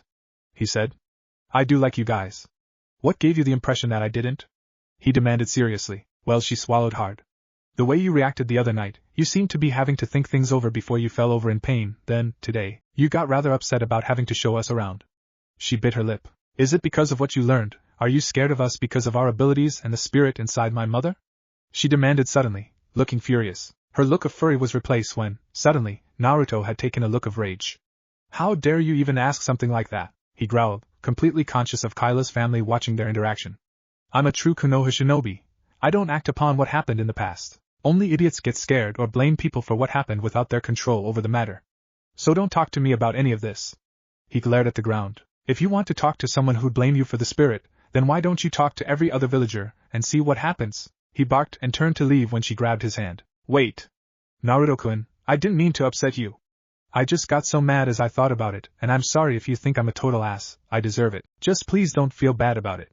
Kyla begged, and he sighed. He's really got to stop letting his feelings build up on him like this. I'll think about it. He grinned at her and walked away to contemplate on everything and anything as he walked to the tower. Naruto knocked on the door with a sigh. Come in? The old man asked with a heavy sigh. Naruto shook his head. Something must have happened to give the old man more paperwork, or something. He opened the door, and old man Sarutobi smiled softly. Aji-san, what did you want to talk to me about? He asked, cocking his head to the right in confusion. Oh yes. I almost forgot. The old Sarutobi said, shaking his head. I'm sorry that I snapped at you like that, but I had just received some disturbing news from the Mizukage, concerning the Otonomi family we just added onto our village, he said sadly. What is it that was so disturbing? Naruto asked, intrigued. I mean, if it was disturbing it was something bad, right? The third nodded and Naruto frowned. Then what does all this have to do with me? He demanded. You must not tell anyone outside this room what I am about to say, understood? He said sternly, and Naruto nodded in confusion. We now have information concerning you along with them. Now, if you don't want to hear it, I'll understand. He said, almost like he wanted Naruto not to want to know. The way you're talking, I find myself not wanting to know, but in not wanting to know, I really have to know, and in having to know, I want to know, and therefore, I must hear what you're trying to say. Naruto said, thinking out loud. Old man Sarutobi blinked in surprise. Okay, remember, this information is S-classed and will alter your life from now until the end. He seemed to be begging now. But Naruto wasn't giving in. Old man. Either tell me what it is or don't. Either way, you're still pissing me off by taking away all my time when I could be doing something useful. He groaned out sarcastically, though you could plainly see he was annoyed by the old man's behavior. Okay, I just received information that the Otonomi family didn't originate in the Kirigakure. Old man Sarutobi revealed. Your point? Naruto asked, intrigued. They came from a certain village in the land of Whirlpool, and he stopped short when he saw the color drain from Naruto's face. Are you okay, Naruto? He asked. Naruto stared at him for a moment before swallowing hard. Which village in the land of Whirlpool was it? He asked nervously. That's what I wanted to wait on telling you on account that your family's coming from the same country caused this reaction. Old man Sarutobi sighed. They came from one of the many Whirlpool villages you've heard of in the past few months. They came from the one your mother hailed from, Uzama. Naruto fell from his chair in surprise as his stupid, good-for-nothing, annoying Bian snapped on him from shock. He quickly shot up and Sarutobi blinked in confusion. Why does this have anything to do with me, though? Finally realizing that same village didn't mean much, he asked. Well, the Otonomi family left the village of Uzama over 90 years ago, and, reading the rest of the family records that have been discovered from the destroyed remains of one of the side villages of Uzama, they were once a lesser branch of the Naruto's eyes were wide as he drank the story in, and they widened ever further as he put two and two together. Uzumaki clan. Naruto bit his lip in shock to keep from gasping and made certain that his Bian's wooden teeth snap out of shock. So they're my distant cousins? He said, testing out how it would sound and only believing it if said out loud. So far that's what me and the Mizukage Dano believe. Old man Sarutobi nodded, waiting for Naruto's reaction, so he took a deep breath to calm himself. Do they know? About the recent events, that is? He asked. They don't know that you're related yet, but they know that the Uzama village was recently destroyed and heard of their distant relatives dying before they got a chance to meet them. The old man nodded with a heavy sigh of relief. Naruto was taking it better than he expected of anyone, especially him. He lifted his tea up and sipped slowly. So, are we going to tell them, or are you just going to read your porn? Naruto snickered as the third nearly choked on his tea. You can't hide it from me, Aji-san. I saw you the other day, And I know you use that crystal ball of yours to spy on women, and the third suddenly had a mouth over his mouth. If you know what's good for you, Naruto, you'll keep your mouth shut on that topic, he said as he released the blonde he had in his clutches. Is that a threat? Naruto challenged. No, it's a promise. The old man glared and Naruto put his arms in front of him in surrender. Now, about earlier you said you had to yell at your team? He started and Naruto groaned. They're horrible, Aji-san. He groaned and stood to stretch for a moment. If it wasn't for that ANBU, I would have been yelling at Sakura and Sasuke for UGH. He groaned again and rubbed his temples in frustration. This whole matter is giving me a headache. He sighed and old man Sarutobi's pipe fell from his mouth. That was exactly like you, Minato. He thought as he looked at the last picture of the Hokage on his shelf, and there it stay silent, as he watched the old man replace high pipe in its box. Flashback. A boy around 13, with blonde hair that rivaled the sun, and blue eyes like the morning's best days, sighed as he watched his teammates argue some more with their sensei, and the Hokage. His teammates were the same age as him. One was a boy with green hair and emerald eyes the color of grass, Satsugiya, and the other was a girl. She had nice brown hair that she held up with a samban, into a bun, and brilliant green eyes, Kimmy. Their sensei had long white, spiky hair, and 2 red lines down his face, Jiraiya the Toad Sage. He groaned and brought his hands up to rub his temples in frustration. This whole matter is giving me a headache. Minato sighed and glared at them. Will you force shut it already and give us our mission? He demanded, and they all sighed at his sudden change in mood. End flashback. Naruto suddenly sighed and looked up with a grin. Of course, I'm not going to let you off the hook, that is Aji-san. He smirked. If you want, take me off my team and assign me more solo missions. If you don't, I'll see to it that you'll have plenty more complaints from my team than you have the past few weeks.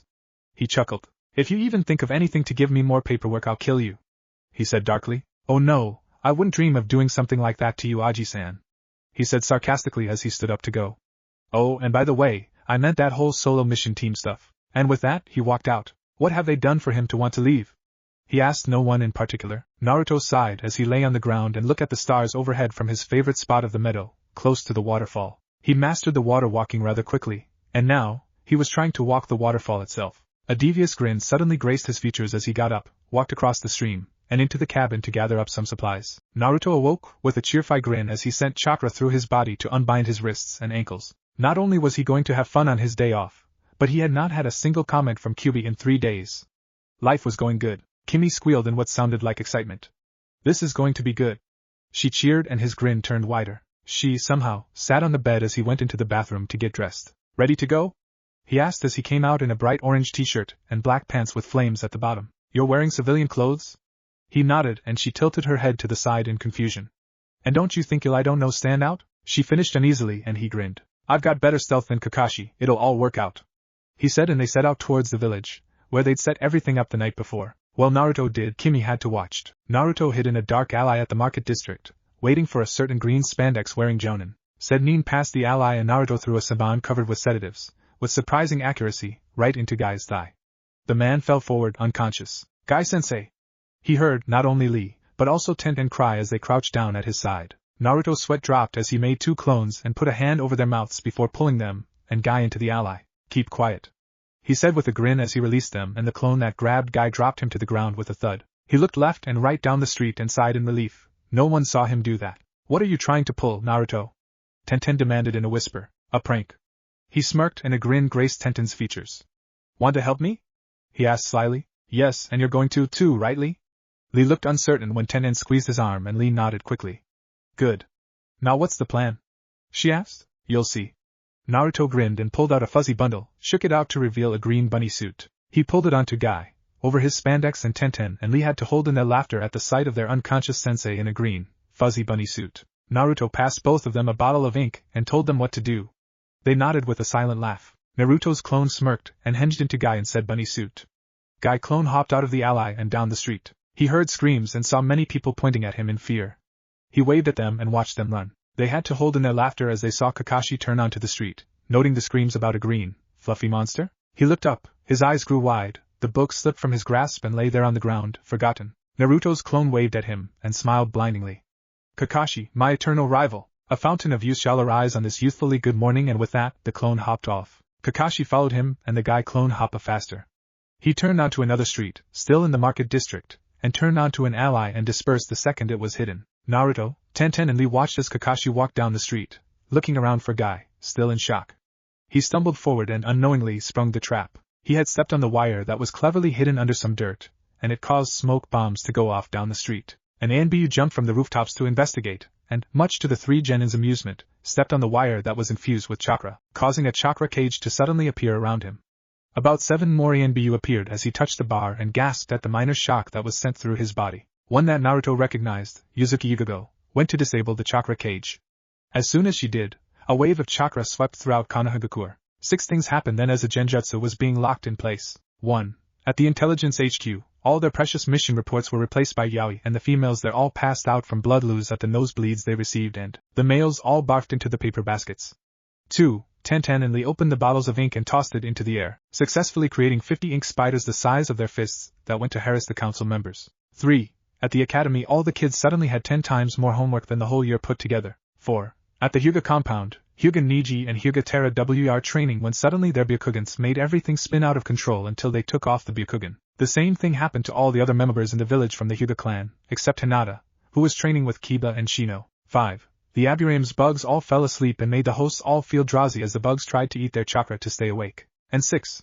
At the Hokage's office, the almost done paperwork all came back 10 times more and nearly touched the ceiling, making the Hokage cry. As soon as the pulse had gone through the village, the ANBU in the middle collapsed from chakra exhaustion, and the medic of the ANBU group rushed forward to heal him, and another ran to the hospital. The remaining ANBU searched the main explosion site, finally finding the remains of the explosive tag. They picked it up and unknowingly pulled on the wires that were hidden underneath it, causing explosions of confetti, flower petals, and seeds all across the village at random places. The 3 of them ran off until they finally fell to the ground in laughter, unknown to Tenten and Lee. Kimmy was there and laughing her ass off even more than them. Kyubi was even having a hard time to control her ridges to giggle, laugh, or chuckle, whichever it is that she'd do. When their laughter calmed to a slight chuckle, they stood. How about we go get some ramen and dango? Naruto and Lee smiled and followed him into the street, where they walked to get some food. Naruto had told the 2 of them everything that happened that they couldn't see, and now Naruto and Lee were having a ramen eating contest when All-Man Sarutobi finally showed up behind the 3 of them. I don't know how you did it, and I don't know why. All I know is that you're the reason behind the disaster and calamity that's going on in the village. Lee and Naruto pulled back at the same time. I can't eat anymore. They groaned, and Tenten looked over to the Hokage. Hey old man Twechi. Who ate more? Naruto grinned as the old vendor counted. You did, Naruto-kun. I said with a smile. She'd counted every bowl they ate as they ate them. I lost. Lee groaned. It's Afakale. You shall be my eternal rival, he said, and Naruto and Tenten both sweat dropped as the old Hokage twitched. And now you're having a ramen eating contest to celebrate the disaster you caused in the village. An ANBU appeared behind him. Sir, all the intelligence officers are in the hospital, he said urgently. The old man whipped around to look at him. What? How? Why? He demanded. The ANBU coughed behind his mask, most likely to cover up a laugh, and shifted his weight to his other foot. The medics say that the girls had brain overloads from blood loss, when their noses bled uncontrollably, and the men are in there for dehydration because they couldn't stop puking from the stuff taught their reports had turned to. I checked their reports and alarms threw up myself. All the reports there were turned into yaoi. He shifted uncomfortably from one foot to another. The old man smacked his forehead and glared at Naruto. Why do you torture me? He cried. What did I ever do to you? Do you have any idea how much paperwork I'm going to have because of this? He said, near hysteria. No, wait, near was an understatement. He was hysterical. Lots. Naruto replied joyfully.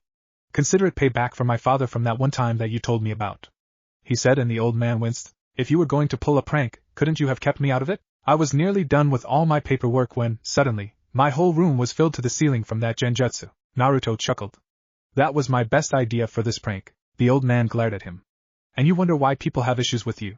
He muttered darkly. Before Naruto, Tenten, or Lee could reply, another ANBU appeared. Sir, there are several Aburame and one ANBU that have been registered into the hospital from chakra exhaustion, 2 Hyuga that have been admitted from nausea, and several of the council members have been bit at pressure points from those ink spiders before he could dispose of them all, he said quickly. What? The old man stared at him in shock before turning slowly back to Naruto, who was trying to hide his laughter with Tenten and Lee. How'd you manage that? He said in shock. Genjutsu, and, as for the ANBU, a speakale seal that was in my new seals book, Naruto said in a proud voice. Why? He whispered, crying anime tears. Naruto shrugged. Be happy that this prank was harmless. He scoffed. There were many things I wanted to do, but a friend of mine said I couldn't. He glanced momentarily at Kimmy, who was laughing at the interaction. Harmless? The ANBU and Hokage demanded. You call my whole office of intelligence, several Aburame, 2 Hyuga, and an ANBU in the hospital harmless? The old man demanded, and another ANBU showed up. Hokage-sama. The ANBU said, bowing. Naruto knew her years ago. There are no leads to who committed the crime. Normally we just blame Naruto, but, though he has the mind for it, he could never have been able to set it up without the help of at least the Chunin, she said and looked at Naruto. Naruto looked at her, grinned, and waved. Hi. Yugigo cleared her throat. Also, the interrogation unit wanted the yaoi for further research, she sneered with a roll of the eyes. I don't even want to know, he said in a broken voice as he stared at Naruto as he and the other two genin giggled at the news. Naruto, you'll tell me what's going on with you and your team, you'll tell me how you know all this stuff, and you'll tell me what you've been training in. The old man barked. Naruto looked thoughtful. What's in it for me? He challenged. You won't get blamed for the prank you just pulled. He growled in defeat, but Yugigo. He gestured to the purple-haired ANBU captain. Said that the evidence was inconclusive. In other words, you can't blame me for it. He crossed his arms stubbornly. The Hokage pulled him up from the collar. I can blame you and I will unless you tell me, and if I blame you the council will make me punish you for this one on account that more than 10 of my ninja are in the hospital. He growled. Naruto frowned. I guess you'll have to blame me because I can't tell you where I train, and I can't tell you where I got all my new training scrolls, he said in a serious voice that caused them all to take a step back in surprise. Naruto. The old man groaned as he dropped Naruto to his feet. I don't want to do this, but you must take responsibility for your actions. He sighed. But we helped. Lee and Tenten suddenly protested and the ANBU and Hokage looked at them. Is that true, Naruto? The Hokage asked. Naruto sighed. They only helped me with the spiders, they didn't know what the ink would do, he said, shocking Lee and Tenten. Naruto, they started to protest. Don't Naruto me, he snapped. I won't let you guys get into trouble for something I did most of the work of. He sighed and looked up at the Hokage. I guess we have to meet the council now? He said as he put the money on the counter. 2 more customers entered the ramen stand. Why do you suppose that this was the only street in the market district that didn't get affected with those flowers and seeds and confetti? The male asked. I don't know. His date replied, and old man Twichi smiled at Naruto before going to his customers. Come on, Naruto. The old man sighed and Naruto followed with a grin in spite himself. Another day spent well. He commented as he walked, the Hokage in front of him and the ANBU following behind him. The adult's sweat dropped. An hour later, Uzumaki Naruto. Udatane Koharu finally sighed. You shall be relieved of all ninja duties until 3 days before the Chunin exams. The Chunin exams? Naruto's eyes widened in realization. But that's 2 months away. And what do you mean ninja duties? He demanded with a hard swallow. You shall meet with your team as usual, but you are not allowed to go on any missions until the Chunin exams.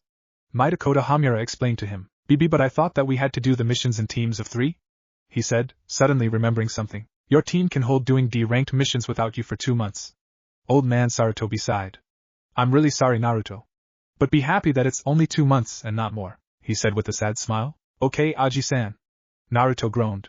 I accepted everything else life's given me. How about I accept this and just train even more until the Chunin exams? Just you wait. I'll be doing that paperwork of yours before you know it, he said in a determined voice. They sighed.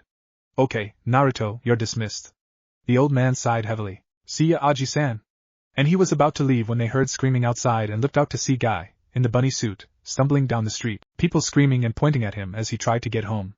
The council turned their heads to Naruto at the sound of his laughter. I can't believe I forgot about him, he chuckled before hoping out the window, Kimmy following with a sad expression on her face. The second they passed under the charm, tears began to stream Kimmy's face and a soft sob escaped her throat. Kimmy? Naruto asked in concern. Are you alright? What's wrong? He said, willing himself to touch her hand. She pulled it away the second she felt him touch her. I let you get yourself in trouble, she cried into her hands. I shouldn't have let you pull that prank. I allowed you to do so, and that means I'm to blame. It just sounded like so much fun, and it's almost what your mum would do, she wailed. I'm so selfish. I should have stopped you, she sobbed and shook her head. The crystal tears flew from her cheeks and vanished before they hit the ground as Kimmy continued to sob. She felt something snap across her cheek and looked up in shock to see Naruto staring at her with a fierce gaze, his arms still outstretched in front of him. Get a hold of yourself, he snapped. I don't blame you for letting me get myself in trouble. I don't blame you for letting yourself remember my mom and have fun watching my prank. And I don't blame you for letting me have the most fun I've had since I became a ninja, but I will blame you for making my best day turn into my worst. He glared at her. She touched her cheek in shock and swallowed back the freshest tears. Just like when I was younger, she whispered, shaking her head. Just like you, Minato, she said under her breath as she remembered a similar interaction between her and her old teammate. Flashback. Kimmy was crying as she and her fellow medics were trying to bring back her late husband. Don't die on me, Jock. Stay with me, she wailed as she continued to pump healing chakra into her hands and onto his wounds. Kimmy? He asked weakly and looked up at her. You need to leave me and get out before he coughed up blood. They find you need to get out and take care of Anko. She can't lose both of her parents on this mission. He coughed up more blood before going limp. I love you, and those were his last words. She swallowed hard. I love you too. The tears flowed freely as she hugged his limp form. I'll never forget you, Jock. And with that, she and her fellow Neen collapsed the cave and ran back to the village. Her tears kept flowing in spite of herself as she tried to calm down, but couldn't. A few weeks later, Kimmy was at the memorial stone. They just put Jock's name on it, Mitarashi Jock. She chalked back some tears as she placed some flowers by the stone and gave a slight prayer. A tear fell from her eye as she brought her head up. Kimmy? A voice behind her said. Minato grinned the grin she loved to see when she was upset, and she smiled in spite herself. What is it, Mina-kun? Can't you see I'm in a bad mood? She said with sniff. I know you may think that it's your fault you couldn't save him, but it's not, you know, he said and walked up to her, bowing his head to give a prayer to his newly dead student. I think Jock would want you to be happy. He looked up, just like Obito would want everyone to be safe and happy as well. Not crying all the time like Rin, his family and you. He said, and her face went red in rage. How could you say that? She nearly screamed at him. How can you come up to me and say not to cry over him as if you knew everything? You couldn't know what it's like to lose the one person that mattered more than anyone else, and then come up to me and say he'd want me not to cry, and be happy. Tears fell from her green eyes as she glared at him. You, of all people, should know I know more about this than you when it comes to losing the most important people in the world to me. Minato said softly, touching her hand. She pulled away at the touch. I'm so sorry, she cried, putting her hands up to her face as the tears fell like waterfalls. I wasn't thinking. I shouldn't have said that. I was just so mad and she took a deep breath. Now I've gone and made you feel bad. He was your best friend and I'm just talking about him. You knew him more than anyone, you were from the same village, you were cousins for Christ's sake. And she looked up. I'm so selfish, she wailed, falling to her knees. She felt something snap against her cheek and looked up to see Minato on his knees in front of her, arms still outstretched, looking at her with the fiercest gaze she'd ever seen. Get a hold of yourself, he snapped. I understand just fine what you're going through. I understand why you said that, why you're crying. I don't blame you for anything. But I will blame you if you keep neglecting your daughter. He glared at her. She reached up to touch her cheek before looking up with eyes of fierce determination. You're right. Anko needs me. She stood and walked off. And flashback, she gasped in realization. How could she forget something like that? How could the third Hokage forget something like that? Through this whole thing, Naruto watched the emotions flicker across Kimmy's face. Fear, sadness, shock, more sadness, betrayal, shock, determination, and finally, resting on realization, she looked up at him. Naruto, she smiled at him. Did you know who Anko's father was? She asked, standing up and walking over to him. No, why? He asked suspiciously. His name was once Numi Jock, but after we married, it was Mitarashi Jock, she said, and he looked confused. She hugged him, noting that Naruto was still willing them to touch. Do you know the story of your father, before he came here to Konoha? She asked. Yeah. He used to live in a village on Isagakure? She nodded, urging him to continue. But when he was 7, it was attacked, and only 2 were left unharmed, him and his cousin Numi. He shut his mouth and looked on in shock. You've got to be kidding me, he exclaimed. I look at Anko as a sister, but I never thought we'd ever actually be related. He took a deep breath and smirked. There was always something about her, though. He trailed off and looked up with a smile. Do you think she knows who her mother and father were? He asked. I'm not sure if she knows about her father. Not many knew that we married. But she may know about me. I don't know how she got brought back into the village, but I hope people told her about us. Kimmy smiled at him and looked up at the sky. It was 10 minutes to 8. Why don't we get back? Besides, I have to reminisce at this realization of finding a new nephew. She smirked as Naruto sighed with a heavy shake to the head. Naruto awoke with a, I'm up. I'm up. As Kyubi shouted at him to wake. Kimmy poked her head through the door leading outside, curious. What's wrong, Naruto-kun? I thought you wanted to sleep in today, skipping your morning exercises? She asked. You only got 15 minutes of extra sleep, she commented, looking at his battery-powered alarm clock. It's Q-chan. He groaned. She says that I need to keep on my toes, and if I wanted rest, to study my healing scrolls, or some other scrolls, something useful other than sleeping. He scoffed and hopped up, forgetting his binds and falling to the ground, in a heap. Why do I keep forgetting these things? He groaned as he sent the chakra through his body and hopped to his feet. Kimmy sighed and shook her head as he went to his chest, where he kept his clothes. I'll meet you outside, I'll help you with your medical ninjutsu. And with that, she pulled back through the door and sat by the stream. Naruto got dressed and grabbed his equipment pouches and his medical scrolls before sighing and walking out, and to Kimmy, who was staring at the water, looking at a fish. I have a question, Kimmy. She looked up with a smile, curious. Can you use chakra? She frowned. I mean, you helped me by giving me hints to the right chakra amounts and movements, but you never actually performed the jutsu. He said thoughtfully. No, I can't use chakra, but I can use agwa. She smiled. What's agwa? He asked, intrigued. Agwa is a form of chakra, only it's pure spiritual energy. It works as good, maybe better than chakra, but it's harder to tap into than chakra, and even harder to control. You only need a fraction of the amount of energy you need for a jutsu as you would if you used chakra for the jutsu. Agwa is very powerful, she explained as she motioned for him to open the medical scroll. He complied. So can anyone use agwa? If they wanted to learn it hard enough? He asked, interested. Maybe, but it has a major impact on the user. She said as he studied the medical scroll. Even for a ghost or spirit like me, it causes exhaustion and for mortals, causes their cells and nerves to get confused. The cells stop working momentarily, causing skin to fall from the main point of focus and you get complete shocks of pain, pleasure, itchy, any senses that nerves control. They get so messed up that you wouldn't be able to move for a week, maybe even a year if it's too serious. She said as he nodded and looked at the scroll to read. Has any mortals been able to get it without the side effects?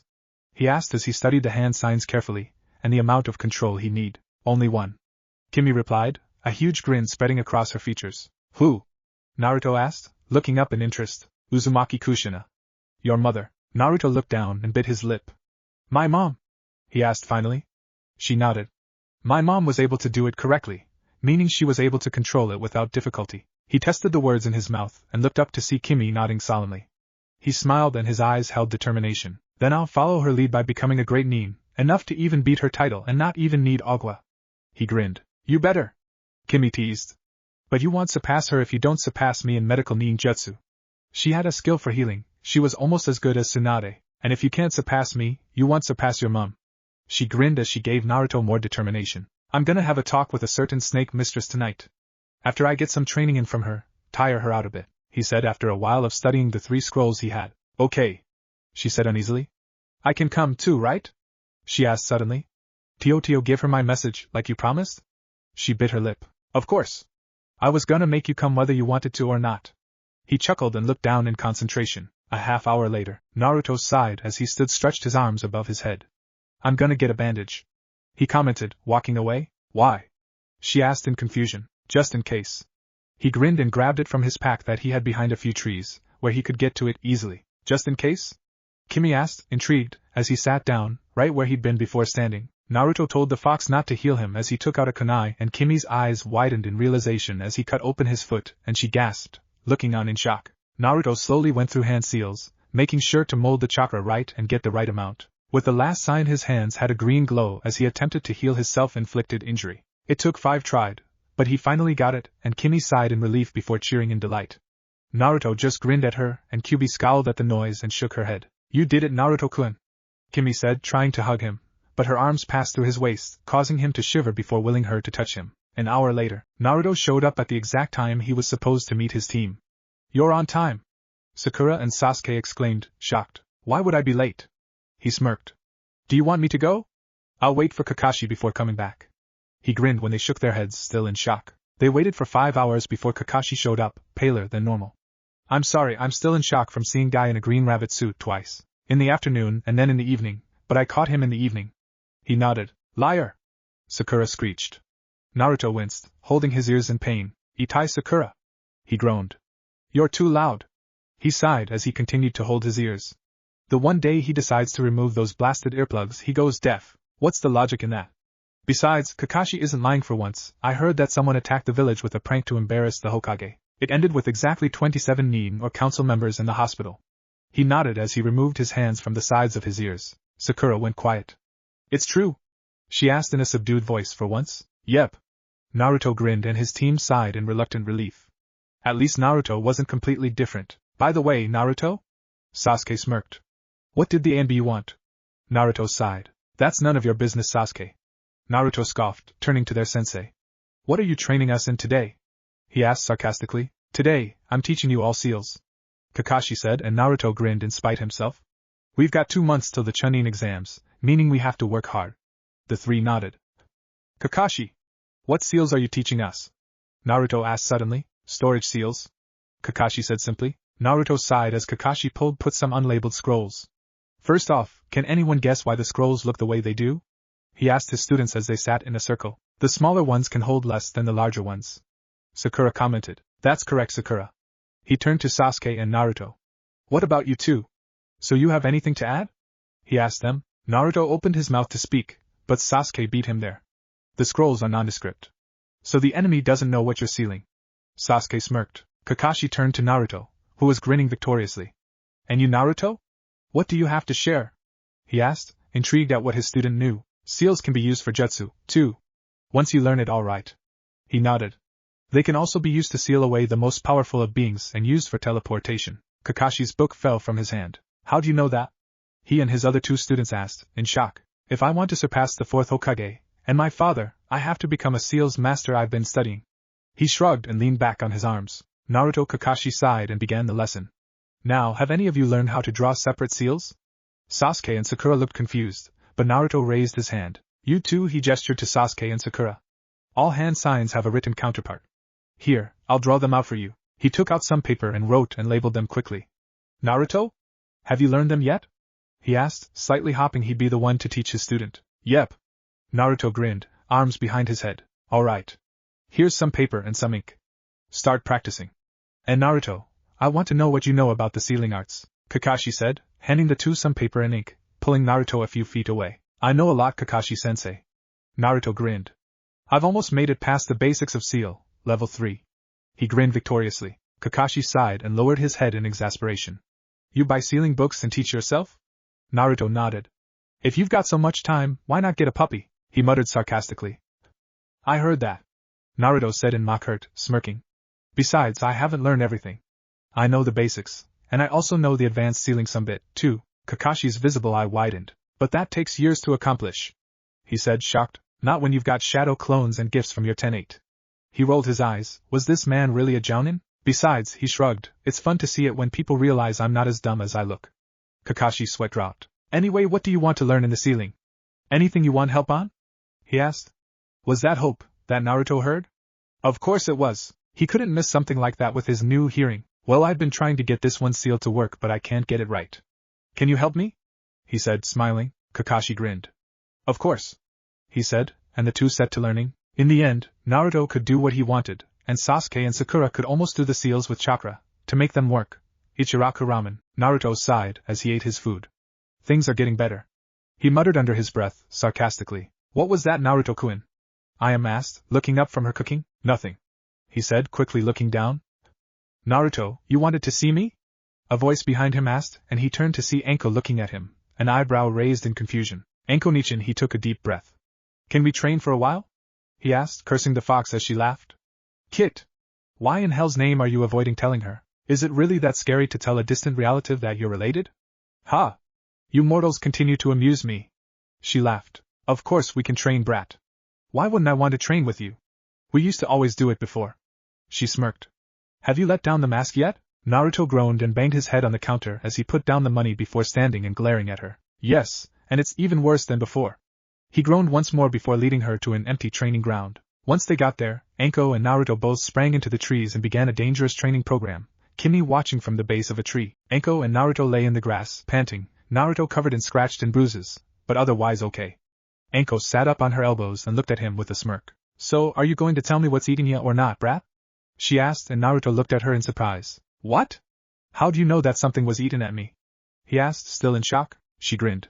I know you better than you think, Naruto. I could tell you had something on your mind just by the look in your eye. Now, what's wrong? She asked softly, placing a hand on his knee. Naruto sighed again. Anko-nichan, can I ask you something? He asked, wary. She nodded and he took a deep breath. Do you know who your parents were? She bit her lip and he looked down. Yes, I know who they were. Mitarashi, Kimmy and Numijak. Why? She asked suspiciously. She's here right now. He said quietly. Who? She demanded. Your mother. Kimmy, she's here. He bit on his lip, hard, almost hard enough for blood to be drawn. She finally looked at his eyes, noting that they were completely serious. Where? How can you see her and not me? She demanded. He explained his whole story from the wave mission to his meeting with the council. And that's almost everything I wanted to tell you, but first I'll let the facts from that sink in. Naruto said. Anko nodded, looking shocked, mouth agape. After about a minute, Anko smiled. So, what's this message from my mom that she wants to give me? She asked. Naruto got the info from Kimmy and smiled. She says she misses you and wished that she could have been there for you. He smiled softly. I miss her too, Anko said, a grin on her face. She says that if there was any way she could be there for you now, she would. And she's sorry for everything you must have gone through when someone found you and brought you back. Naruto glanced at Kimmy, who was now sitting close to him, telling him things. She smiled softly at him. I know. Anko chalked out. Naruto patted her knee and she gasped. What? Naruto asked, confused. Is that her? She said, pointing at Kimmy. Why you can see her slash me? Naruto and Kimmy asked together, shocked. Yeah. Anko nodded. It must have happened when you touched me, she said thoughtfully. Hi. She asked to her mom. Hi yourself, Kimmy said with a soft smile. Kimmy looked Anko up and down. Look at you. You've gotten so big and strong, she cooed. Anko chuckled. I wish I could say the same. I have no idea what you used to look like. The three sat in silence for a while. Naruto? The blonde looked up with a smile. Why is she fading? She asked. Naruto looked at Kimmy in confusion. She's not fading. Your ability to see her for a few moments must be wearing off, Naruto explained. Oh. Anko frowned. I love you, Kimmy said, as she disappeared from Anko's sight. I love you too. Anko smiled. She looked at Naruto and sighed. I know that's not the only thing eating ya. What happened after your prank? She asked. After I got the punishment, he told the story of what happened before stopping before the part where he found out about them. Do you know how the fourth Hokage got into the village? He asked. No. She frowned. Well, there was an attack on his village, and only 2 people survived. Him, and his cousin. They came here and became ninja, the best ninja there was.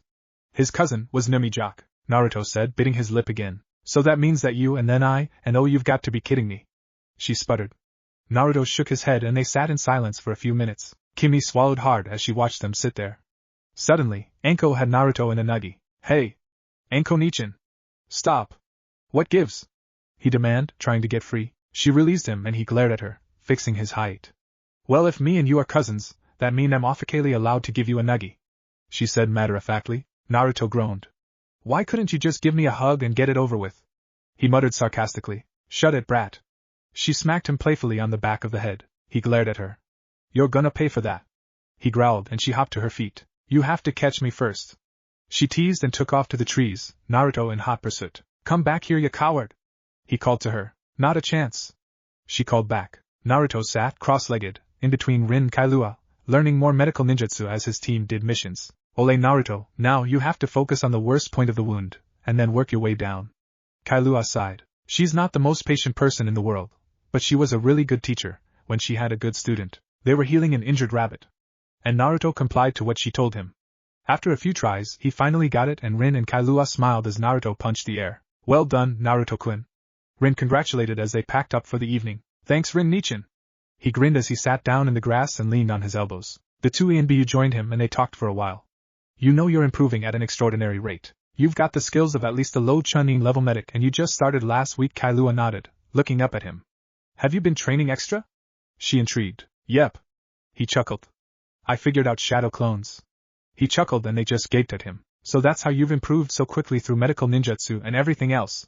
Rin smirked. I always knew you had potential. Now all you have to do is use it. She and the other 2 laughed as they finished packing. Come on, Hinata! Kiba groaned as he, Shino, and Akakamaru watched her continue to pound on the post. Just 5 more minutes, she said, keeping focus on the post. Hinata. Kiba groaned and Akamaru barked in agreement. We've got to go, Hinata, he sighed. I'll see you tomorrow when we meet with the team. And with that, Kiba and Akamaru started to walk off. Goodbye.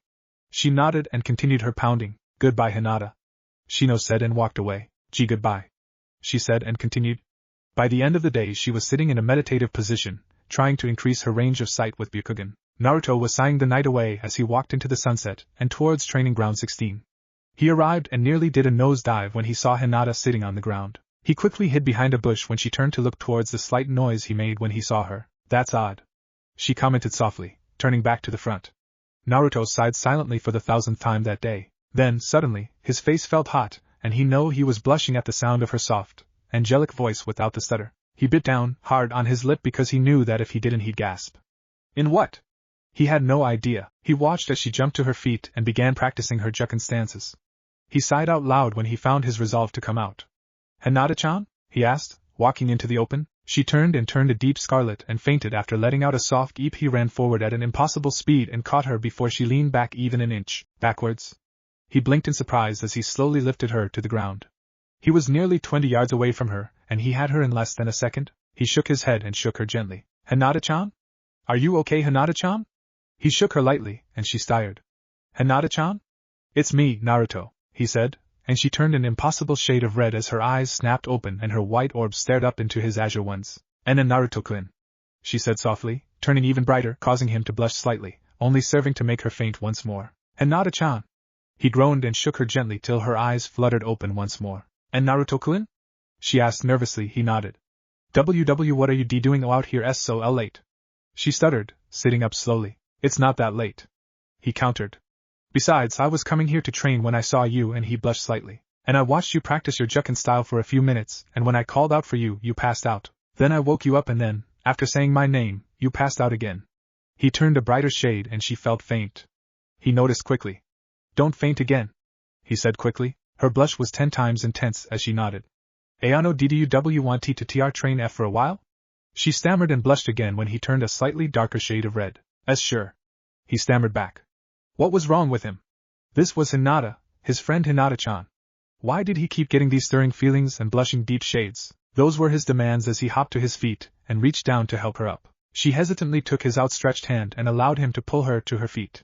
Thank you. She stuttered, brushing herself off. So he started. Want? She bit her lip, thinking for something to say. Do you want to spar? He offered. Oh, okay. She nodded and he hopped back. Don't hold back. She stammered. Okay. He nodded and got into a stance. Rules? He asked. Only taijutsu? She asked. Okay, no jutsu, only taijutsu. Neither of us can use our keki genkai? He asked. Oh, okay, Naruto-kun. She nodded, feeling more confident at the minute. Naruto, her Naruto-kun, was consulting her for the rules. He was training with her. She blushed slightly and got into a jukin stance. We can start in 2 seconds. They stood in the stances for several seconds before they circled each other. Unknown to them, they were being watched by his distant cousins, the Otonomi family. They were curious of their cousin. He saved them and they heard of his prank. They wanted to know just how strong their family outside of Kiri was. Naruto jumped forward and they began their taijutsu match. He kicked at her midsection and she ducked under it, reaching out to kick him back. She managed to brush against his arm before he dodged and they began to go head to head. She went for his shoulder with her fist and he went back onto his hands, using his momentum to pull his feet up, and he fought on his hands and she swept his left hand out from under him. He landed on the ground and had to roll out of the way to keep from getting an axe kick to the gut. He rolled to his feet and began a flurry of punches and kicks, and she began to fight with more resolve. She was with Naruto, and he was taking her seriously. Her heart sped up and adrenaline rushed through her veins, and she increased her force. Naruto grinned at her as he began to notice this sudden change. He began to evaluate the situation as he blocked attacks and went on the defensive. He switched to offense when he noticed it. Her movements were too timed, too stiff for someone so flexible. He decided to use this to his advantage. He did a flip over her next strike and began flowing around her. He ducked and jumped around her next few strikes, wanting her to realize it before she suddenly punched him in the face. He grinned as he stumbled back and then ran forward. He punched at her gut, and she pushed his hand out of the way. This continued until he finally caught her arm and flipped her to the ground. Both of them were panting heavily. He held his hand to her throat and grinned. Do you yield? He asked, touching her neck with his hand. He blinked. It was so weird not having his sunglasses on when he was awake. They'd fallen off in their fight and he went and stepped on them. I yield. She panted with a blush. He reached down to help her up and she took his hand with a deep blush that caused him to blush lightly as he pulled her up. You were great, Hinata-chan. He grinned and she blushed at the compliment. We should train together more often. How about tomorrow? Training ground 32? He asked. Her face was so red you could spot it from space. Oh, okay, and Naruto-kun. She stammered. Oh, I think I have a way to help you in your jukin style. You're great at jukin, but you move more flexible, like water, but jukin is like stone. Do you want to try it? He asked, causing her to blush. Oh, okay, Naruto-kun. She stuttered, looking at her feet. Okay. We can work together to become stronger. He grinned and then blushed slightly when he saw her smile. It was the prettiest he'd ever seen. Hinata, seeing his blush, blushed 10 times harder, only serving to make his mirror hers, thus succeeding to make her sway, feeling faint. Don't faint, Hinata-chan, he said quickly. Oh, okay, she said, shaking her head to clear it. After a while they were walking to Ichiraku. Naruto had subconsciously grabbed her hand, and she hardly even realized it. He was telling her about his Keki Genkai and new family members. The Otonomi family and half of the Mitarashi clan offered to let him stay with them, but he told them that he could take care of himself for now. I am happy for you, Naruto-kun, she said softly. Thanks, Hinata-chan. He grinned at her, making her blush some more. He noticed the odd looks they were getting, some in confusion, some disgust, and others of shock. I wonder why they're looking at us, we've walked through the village together before. He commented. She shrugged and they both noticed something and turned bright red in the face. Naruto immediately pulled his hand away and Hinata let out a small eep and looked down. They walked in silence for a while until they entered the ramen stand. Why are you two red in the face? Ayame smirked and Naruto glared at her. What happened to your glass? She asked him. They broke. He shrugged and he and Hinata sat down. Order anything you want, Hinata-chan, my treat, he said. After they had both ordered, Ayame was chuckling as they got brighter and brighter with each comment. Honestly guys, if you keep blushing like that every time you look at each other, I'd say you both like each other. To her enjoyment they glanced at each other, and blushed 10 times harder, mirroring each other in color. After a while Naruto put the money on the table and he and Hinata went their separate ways. See ya tomorrow at 4, training ground 32, he told her, and she nodded before the two teens walked in opposite directions. When Naruto got to his cabin, Kimmy asked what he'd done that day and he sighed with a blush before telling her everything as he went through his new elemental control scrolls that the Hokage had given him on his request. The old man even gave him some of those paper from the trees that tell you your chakra nature. He made a new storage scroll that he put the elemental stuff into the scroll for when he was ready to use it. He sighed and then put it with his stuff for tomorrow when he remembered what he said to Hinata about the way to improve her Juken to her liking and ability. Maybe he'll use it during training with his team and learn his elemental nature. He grinned and went to his sword. He'd start to learn it tomorrow. He traced his finger down it in admiration with a smile before going to his clothes chest and telling Kimmy, who was lost in thought, to leave so he could get into his pajamas. The next day, Naruto continued to try stances with his sword. First he'd learn basic kenjutsu, and then he'd combine it with his Uzumaki taijutsu style on his free time. Kimmy sighed, wondering how he managed to balance out all his training and things, and groaned when she remembered, he doesn't get the strain from his shadow clones. You have to go meet your annoying teammates. Kyubi reminded him when he went into a trance as he tried out stance after stance of basic, everyday, kenjutsu. He groaned and put his sword in its sheath before going to get ready. He put his sword back on the wall, quickly whipped the sweat from his body, and got redressed. He grabbed the storage scroll with his elemental taijutsu stuff, and his scroll with his medical and seals book level 4. He tied his hide around his head before setting out to meet his team. He arrived 20 minutes late, and his team didn't even bother asking why he came late because he's had days where he'd arrived half an hour later than Kakashi. He sighed and sat down before taking out his book on the Realm Dragons and the Realm Sage Su. He's read it several times since he got the scroll and he understood the whole thing. That was there, anyway. There was at least 72 blank pages and it ended on one sentence halfway through. And she stood there, looking out to the sea, only to make a shocking discovery. He groaned, drawing attention of his teammates, but he ignored the looks they gave him. I wish I knew what came next. He nearly chocked when Kyubi growled at him and sent a lash of heat through him. He winced as she growled once more. Q-chan, what are you doing? He demanded with a groan. I wish you'd stop reading about that *****ing Sue. She snarled at him. I already have to deal with enough problems as it is, and now you want to know what happens next? Well, you have to wait for the book to tell you, so stop reading about that fool of a sage. Naruto winced and just wanted to kill something from his headache that she gave him. Naruto! What is wrong with you? Sakura screeched, pulling him out of his internal misery. Itai! He groaned. Do you always have to screech and shout at me, Sakura-baka? He demanded, still in a bad mood from his Kyubi-induced headache. Yes. Because you never listen to me if I talk nicely. Now why were you groaning and moaning in pain? She screeched out her demand. Because I fell off a cliff. He muttered sarcastically. And you just turned the worst headache possible, 10 times worse. He scowled and put his scroll on Su, the realm sage, back into his storage scroll. Don't blame your stupidity on her, Naruto. Sasuke smirked, only to be face to face with Naruto. No one asked for your 2 cents, Sasuke team. And he punched Sasuke in the jaw. Naruto walked back to his place at the base of his tree. And I don't want another word from either of you. He growled, taking out his book on seals. He's on edge today. Sakura whispered. I said quiet, Sakura. He barked darkly, causing them to both go quiet and Sakura to nod quickly. He'd never been so harsh before. He was really in a bad mood. They sighed and sat down on either side of him. They sat in silence for nearly 4 hours before Kakashi showed up. He looked at them in confusion at the aura the area had. It felt unusual to his team. Did I miss something? He asked, eyeing each of them. These two got yelled at by me harshalt, and I told them I didn't want to hear another word from either of them. Naruto shrugged. Do you have any aspirin, Kakashi? He asked. Here. Kakashi passed him a pill and they began their training. Today, we'll be learning elemental nature. He heard Naruto sigh and sighed himself. Let me guess you've learned this too? He asked. No, but irony sucks. He chuckled. I was going to be learning it tonight, but now I don't have to wait. He grinned. Oh, well, that's nice to know, I guess. He took out 4 pieces of paper. I want each of you to put chakra into one of these. he said, handing them one each. Sakura, why don't you go first? Kakashi said. Sakura nodded and did as she was told. It turned to dust. Kakashi-sensei, what's this mean? She asked in confusion. You're earth-natured, Sakura. Kakashi looked at the boys. Naruto? Why don't you go next? Sasuke can go before me, I already got my revenge, he said, trying to hide a laugh. Okay then. Sasuke, go ahead. Kakashi nodded. Sasuke sent chakra to the paper and it burst into flames. Fire? Sasuke asked. That's right. Naruto, you next. Kakashi said. Naruto nodded and sent chakra through the paper. It cut in half. Okay, you have the half. Naruto still had cut in half again, and then one turned to flame. The other went damp before part of it crumpled and a small portion of it turned to dust. Eh? Naruto said in confusion. Was that supposed to happen, Kakashi? He asked. No. But I see you've already got more than one nature so far. And it's all of them, he exclaimed. He sighed in defeat. Not even Sensei could use all 5 of them, he shouted at himself. They stared at Naruto, and he chuckled sheepishly. What's it mean, though? He asked. Well, your main nature is wind, which isn't very surprising seeing that it runs through both the Uzumaki and Namake's clan. Your secondary nature is fire, which your mother had. Then, your third nature is water, then there's lightning and your weak point is earth when you use them, Kakashi explained.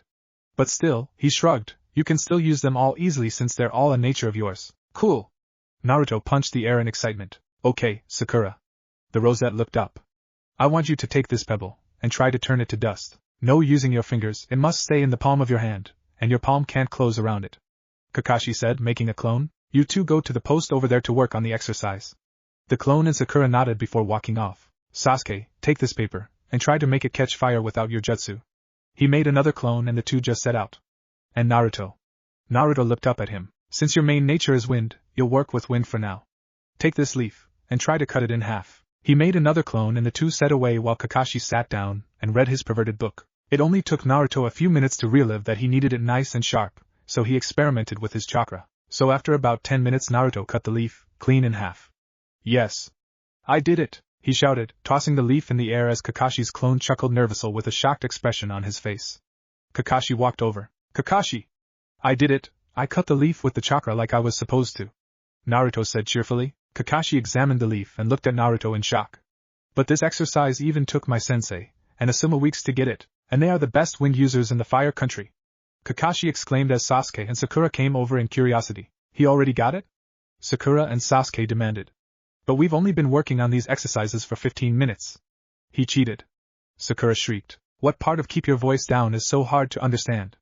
Naruto demanded. The keep? The your? Or the voice down? He demanded sarcastically, glaring at her as he messaged his ears. They all went quiet. He didn't cheat, Sakura. Kakashi said softly. How can you prove anything to us?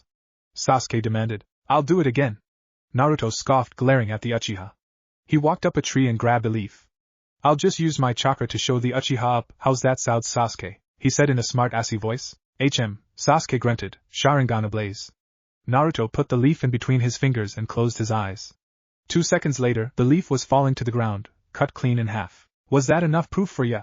He asked sarcastically. About. Sasuke muttered darkly. How about this then? Naruto said, rolling up his sleeve.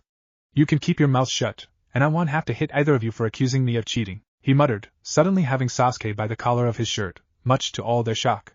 Since when could he move so fast? Naruto was confused at the looks they were giving him. He was actually shocked that it only took a second to be where he was. But it felt longer to him, like it was natural. He let Sasuke fall to the ground and training went on without incident. And Sasuke and Sakura, surprisingly, hardly said a word through the whole thing, much to Naruto's amusement. See ya guys tomorrow. He chuckled and began to walk off. I still don't know why you come to our team practices, but don't help with the missions. Sakura said pointedly. I'm not allowed to till the Chunin exams because I landed several Konoha nin in the hospital. He explained, still walking. You're lying. She accused with Sasuke. Suit yourselves. Because if you don't want to believe me, don't. He shrugged and disappeared over the horizon. It was almost 4, so he made his way over to Training Grounds 32. He got there with 2 minutes to spare and found Hinata asleep at the base of a tree. He blushed. She was so cute in her sleep. His eyes widened and he shook his head. No, this was Hinata, his friend Hinata. He can't think like that about Hinata. His tenet snickered and he blushed even more. He moved forward and shook her gently. Hinata-chan, are you awake, Hinata-chan? She stirred and opened her eyes to stare into those deep, azure eyes she loved. She blushed. Ayano, I am awake, she said as he nodded and sat down next to her. I've got some ideas, Hinata-chan, do you trust me? He asked. Why yes. She replied, maybe too quickly because he blushed at her. He grinned and unsealed his scroll that had his elemental stuff. Okay then, put some chakra into this paper. She nodded and did as told. It went damp. You've got water elemental nature. No wonder why you're so flexible and have trouble with your jukin. To be continued. He got there with 2 minutes to spare and found Hinata asleep at the base of a tree. He blushed. She was so cute in her sleep. His eyes widened and he shook his head. No, this was Hinata, his friend Hinata. He can't think like that about Hinata. His tenant snickered and he blushed even more. He moved forward and shook her gently. Hinata-chan, are you awake, Hinata-chan? She stirred and opened her eyes to stare into those deep, azure eyes she loved. She blushed. Ayano, I am awake, she said as he nodded and sat down next to her. I've got some ideas, Hinata-chan, do you trust me? He asked. Why yes. She replied, maybe too quickly because he blushed at her. He grinned and unsealed his scroll that had his elemental stuff. Okay then, put some chakra into this paper. She nodded and did as told. It went damp. You've got water elemental nature. No wonder why you're so flexible and have trouble with your jukin. Jukin is an earth-style taijutsu. You're a water-type person. Jukin uses stiff movement, like stone. While you move like water, water is unpredictable, more flexible, meaning you should try moving more unpredictably, and flexible. She blushed. He'd figured out her weakness already? From that one spar, I guess I need to adjust? She said, looking at her feet in shame. Hinata-chan. He groaned, causing her to look up. You don't need to act as if everything's your fault, Hinata. Just trust your instincts and go for it, he explained softly, making her eyes widen as she looked up to stare at him. Besides, he grinned. Who said anything about adjusting? He smirked. The way I see it, we should just start over. Look at me, after my mission to Waves, I started over with my training and now I've even got better stealth than Kakashi, and I landed several jounin, a few chunin, and an ANBU in the hospital all in one day, he said. I bet if we train hard enough, you'll be able to do the same. He grinned slyly and she turned a deep, impossible shade of red. Do you really think so? She asked, looking at him. He had become so smart in so little of time. She blushed when he nodded. Of course I think so, Hinata-chan. I promise that me and you will be the best there is. Even if it takes some time, I'll be the best Hokage, and you'll be the best Hyuga head there ever was. He promised, flashing her the brightest smile she'd ever seen. She was even brighter than before and felt faint as he pulled her to her feet. He grabbed the water elemental scroll first before grabbing the wind element scroll. He opened the water one and placed the wind in his pouch as he read the water scroll. He read it. Hey Hinata-chan? The girl looked up from her watching the beetle that was crawling in the grass. Why yes, Naruto-kun? She asked. Do you know the water walking exercise? He asked, not looking up from the scroll. And no. She looked down once more, ashamed. That's okay, Hinata-chan. I'll teach you. Not many learn water walking until they've made chunin, he said, and she sighed. And what? He wasn't too sure. Oh okay, Naruto-kun. She blushed as he led her to the stream that went through the training grounds. He dropped her hand and sat on the ground, putting his other elemental stuff into his storage scroll. Do you know tree climbing? He asked curiously, looking up at her. She nodded and sat down across from him. He explained the basics of the water walking exercise and she began to try it. After about half an hour she had it mastered. You did it faster than I could. He sighed. Now that you can do the water walking exercise, try using the same technique with this. He took out a cloth from his pocket before dipping it into the water. He took out the soaked piece of cloth and smiled. Use your chakra to separate the water from the cloth, and then the fun begins. He grinned when he handed it to her. I know you can get it in no time, he assured her as she set to the task. While she worked on her task of drawing the water from the cloth, he was studying his wind element exercises, giving one to a clone and then studying what he could do with it some more. He looked up when it was getting near sunset to see Hinata pull the last of the water from the now dry cloth. The water was suspended in the air for about a minute before it dropped to the ground. Way to go, Hinata-chan. He cheered, causing her to blush. Why don't we spar and then go to get some dinner? He offered and she turned a deep shade of red and nodded. They did their spar and set to get dinner. He led her to the barbecue shop and they ordered. He led her to a table and they sat across from each other in an awkward silence. So are we going to meet again tomorrow? He asked. I have a mission with my team tomorrow. We're going to take care of some bandits that have been terrorizing a post village. She said sadly. When you get back? He asked, causing her to look up at him in shock. He really wanted to train with her. She felt like jumping up and down in joy as the food brought to them. The owner looked at them curiously as they put the food on the grill. Him and the Hyuga heir. That was a question in many's minds as he all seen them the day before, once again getting dinner together. They both blushed when they glanced up at the same time and looked down quickly. Everyone sighed, that confirmed it. The two of them had to be dating, or getting close to it at least. Naruto sighed as he and Hinata began to eat the meat. So we pick it up where we left off when you get back? He asked curiously. If you want to. She stammered. Of course. He grinned. I want to help you get as strong as you can, and I get an extra training session along with it. He chuckled at her blush. Besides, I like being able to train with you. You don't yell, you don't throw insults whenever you can, I like that about you. She blushed as she took a bite of her food. Do you really mean that? She asked quietly. I don't make up lies, Hinata-chan. He grinned at her, and she quickly looked down, a blush even brighter on her features. So, when are you getting back? He inquested. About 2 days. She replied, watching as he took another bite. That's okay, Hinata-chan. He sighed. Why was he so disappointed that she had a mission?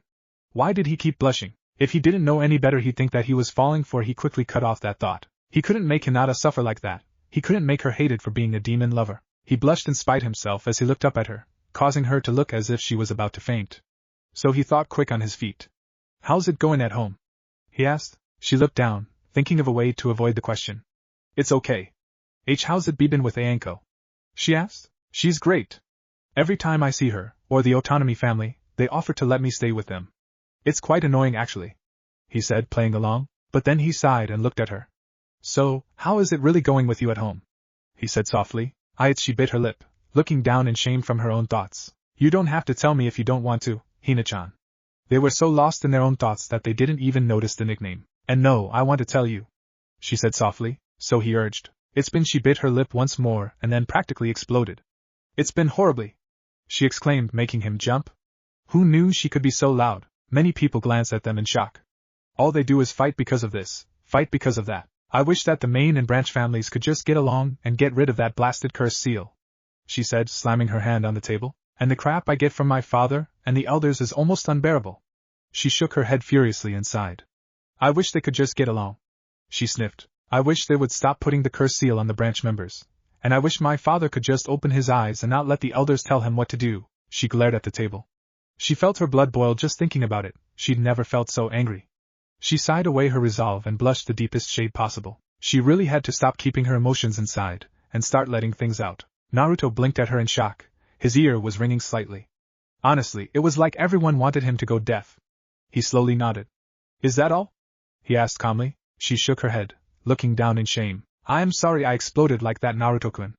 It's just they make me want to scream, she said, throwing her arms out in front of her, rolling her eyes. Why don't we talk more about this after our next training session? We'll have a picnic so we can talk in private? He suggested. Okay. She nodded with a blush. Why was he so easy to talk to? I'll see you then? She asked, taking another bite of her meal. He followed suit, and soon they were talking about experiences with their teams and laughing. When Naruto told her about his prank that he pulled about a week and a half ago, she burst out in a fit of laughter. He blushed. Her laugh was so cute. That thought served to make him turn into a tomato. But when she told him that one of the Hyuga that were landed in the hospital from nausea was her father, he completely forgot his embarrassment, and burst into his own laughing fit. They were still laughing when Team 10 walked through the door. They didn't even notice. They were having their own fun. Hinata? Naruto? Ino asked in shock, making the laughing pair look at them. The laughing pair nodded, trying to get their laughter under control, both blushing like a tomato. Why are your faces all red? And what's so funny?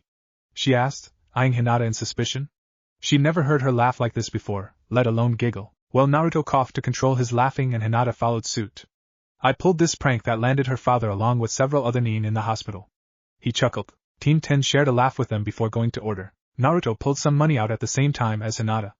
Hinata-chan, it's okay, I've got this, he said. No, I got this, she retaliated. Half and half? He offered, and she looked thoughtful. Oh, okay. She nodded, and they divided the price down the middle. They paid for it, and he walked her to the gate of the Hyuga compound. See ya in 2 days, Naruto said. See ya. She nodded, and the two went their separate ways. The next day, while his team was doing a C-ranked mission to deliver things to a post village, our young hero could be seen racing a green-clad genin, on his hands, around Konoha. He was keeping up surprisingly well and wasn't even breaking a sweat. Lee and Naruto were having a 50-lap race around Konoha, on their hands, and were on lap number 23. Lee had weights on, everyone knew this.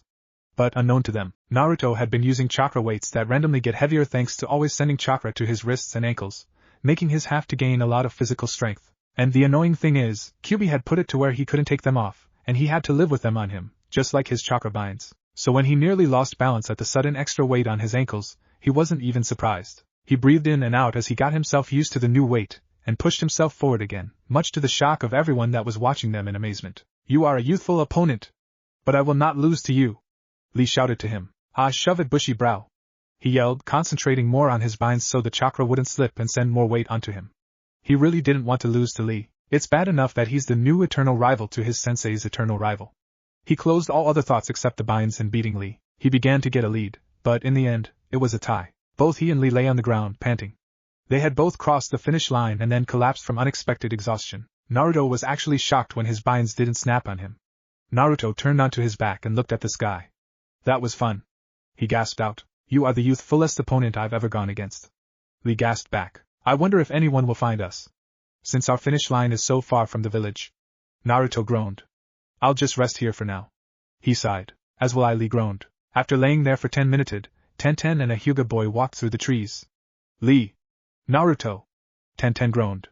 Did you guys really have to go 50? She demanded. Now look at yourselves, you're exhausted and laying on the floor.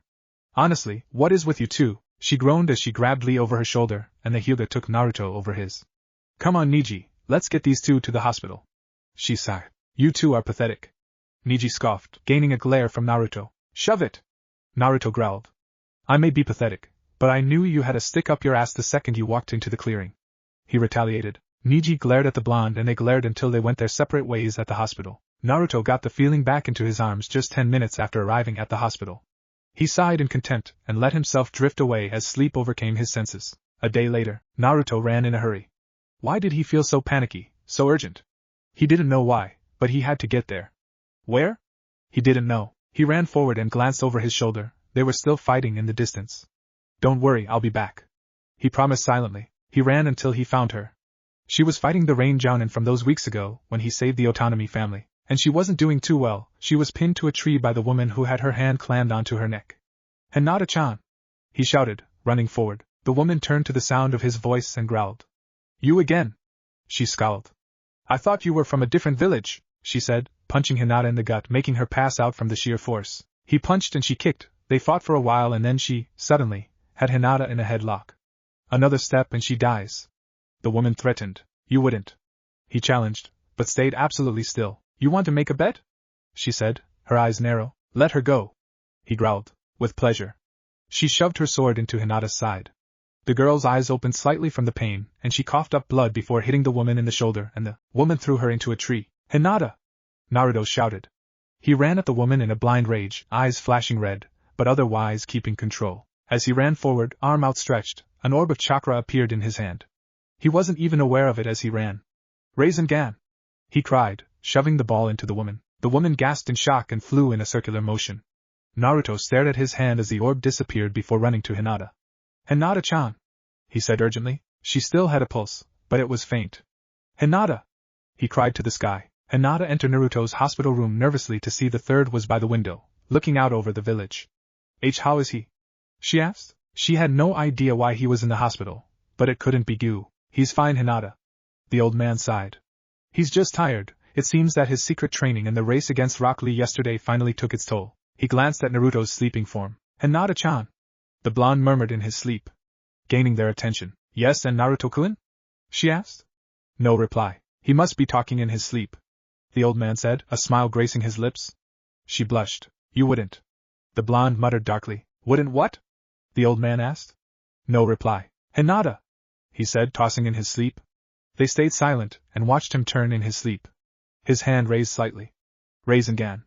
He muttered. The old man's pipe fell from his mouth. Did he really know that? But how, Naruto-kun? Hinata said, shaking him lightly. Hinata-chan. He murmured. Naruto-kun. She said, shaking a bit harder. Hinata! He cried, sitting bolt right up, bashing his head with hers. He fell back onto the pillow with a groan as she fell to the ground, shaking her head to clear it. Oh, he groaned, looking up to see Hinata standing up again. Hinata-chan. He sighed in relief. What were you dreaming of? Old man Sarutobi sighed. And did you say Rasengan? He asked. Oh. I had the worst dream imaginable. He groaned. Hinata was near dead. I was fighting this one woman from when I saved the Otonomi family, and the village was in chaos, he exclaimed. But he didn't tell them it seemed real. Too real. It was only a dream, Naruto-kun. Hinata offered. I'm not near dead. I see that, Hinata-chan. He sighed. He glanced at the clock and hopped to his feet. It's 4 o'clock. He exclaimed. I'm sorry I didn't meet you at the meadow. I was asleep. He blushed suddenly. Why am I telling you this? You were there when I woke up. I'm such a mess. He slammed his head against the wall in aggravation. He looked at them. Do you want to go train? He asked her. No, I think you should rest. She said shyly. I've been resting for more than 24 hours, Hinata-chan. I don't think I need any more at the moment. He sighed. Okay, we can go train then. She nodded and he took her by the hand and led her out of the room, leaving the old Hokage to contemplate what he learned. Naruto and Hinata got to the training ground. So, Hinata-chan, how was your mission? He asked curiously as he took out the wind and water scrolls. It was fine, Keikiba-kun got a little hurt, but he'll be out and about in 2 days. She sighed. That's nice. He sighed. So, want to tell me what's up with your family?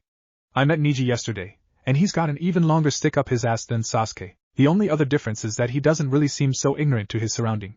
Naruto scoffed. Why, you met Neji Nizan yesterday? She asked nervously. That was your brother? He exclaimed in shock. But I thought you were the heir to your clan? He said in confusion. He's not really my brother, he's in one of the side branches. His father and mine were twin brothers. If you took a DNA test it would say that we have the same father, different mothers. She explained, shaking her head. Neji and I, she swallowed hard, we used to be close friends. But on my 3rd birthday, there was an attempt to kidnap me. She sniffed. And my father killed the Cloud Nin that was after me. They demanded my father's body in return. My uncle Hizashi asked to take my father's place. She had a tear streaming her cheek. What? Naruto said in shock. My father argued, the elders agreed, and in the end, they were outvoted 2-8. My father and their younger sister, Hanasura, the ones against it. In the end, Hizashi was dead and being taken to Kumo. She said sadly. Naruto clenched his fist. At least, he bit his lip. Hizashi was free from the cursed seal thanks to death. And he got what he wanted. He said solemnly. Hinata nodded sadly. My father's still a fool. She said. He can't let himself be pushed around by the elders. She said stubbornly, shocking Naruto. Naruto got over his shock and smirked. It seems that outburst yesterday brought out the true you. He intrigued. She blushed and he laughed. It's okay, Hinata-chan. He chuckled. I like it when you're more confident. She blushed so red, Naruto was surprised she didn't faint on the spot. Well, anyway, tell me about it. Your problems with your clan, he urged. It's menacing. She groaned, leaning on her hands. It's like the main family is just trying to make the branch families have rebellion. I mean, all the family laws that are made are beneficial to the main branches, but non-beneficial to the branch families. And if any of the branch members did set a rebellion, none of them would live past the intro. She sobbed. It's all the stupid curse mark. I can't even wait till I become the Hyuga head and show them what I'm made of. They'll get a piece of my mind and heart if I have to use a hammer and nails to get my point across. She said, crossing her arms over her chest as she laid down on the ground. And Naruto added. When I'm Hokage, I'll help ya. He grinned and she blushed again. Besides, show that confident to someone other than just me, and you'll be a surefire head of the clan. She seemed to shrink in size at that one. But what if they all laugh at me? T tell me I'm too loud? She said in fear. Then so be it. Naruto said defiantly. If they want to tell you what you can and can't be, then you'll show them that you don't need them to help you whenever you're in a fight. He gave her a thumbs up and she turned into a tomato. Okay, Naruto-kun. She sighed. If you say so. No, only if you say so. He crossed his arms across his chest and stared at her sternly. I do say so. She nodded. Great. Now let's get to work on that elemental taijutsu. He grinned and she grinned back. He opened the water scroll. According to this, you have to find a waterfall to control your movements. You must go under the waterfall and follow the water, using your chakra to push it away and towards you before you can use it to your full potential. At that point you have to use your chakra to control the water to stay off of you, making an orb around you. After that, you add this to your taijutsu style and pretend that the water is guiding you as you fight or practice. He blinked. That's confusing. He said. She nodded. What about you? She inquested. I have to let the wind guide my movement.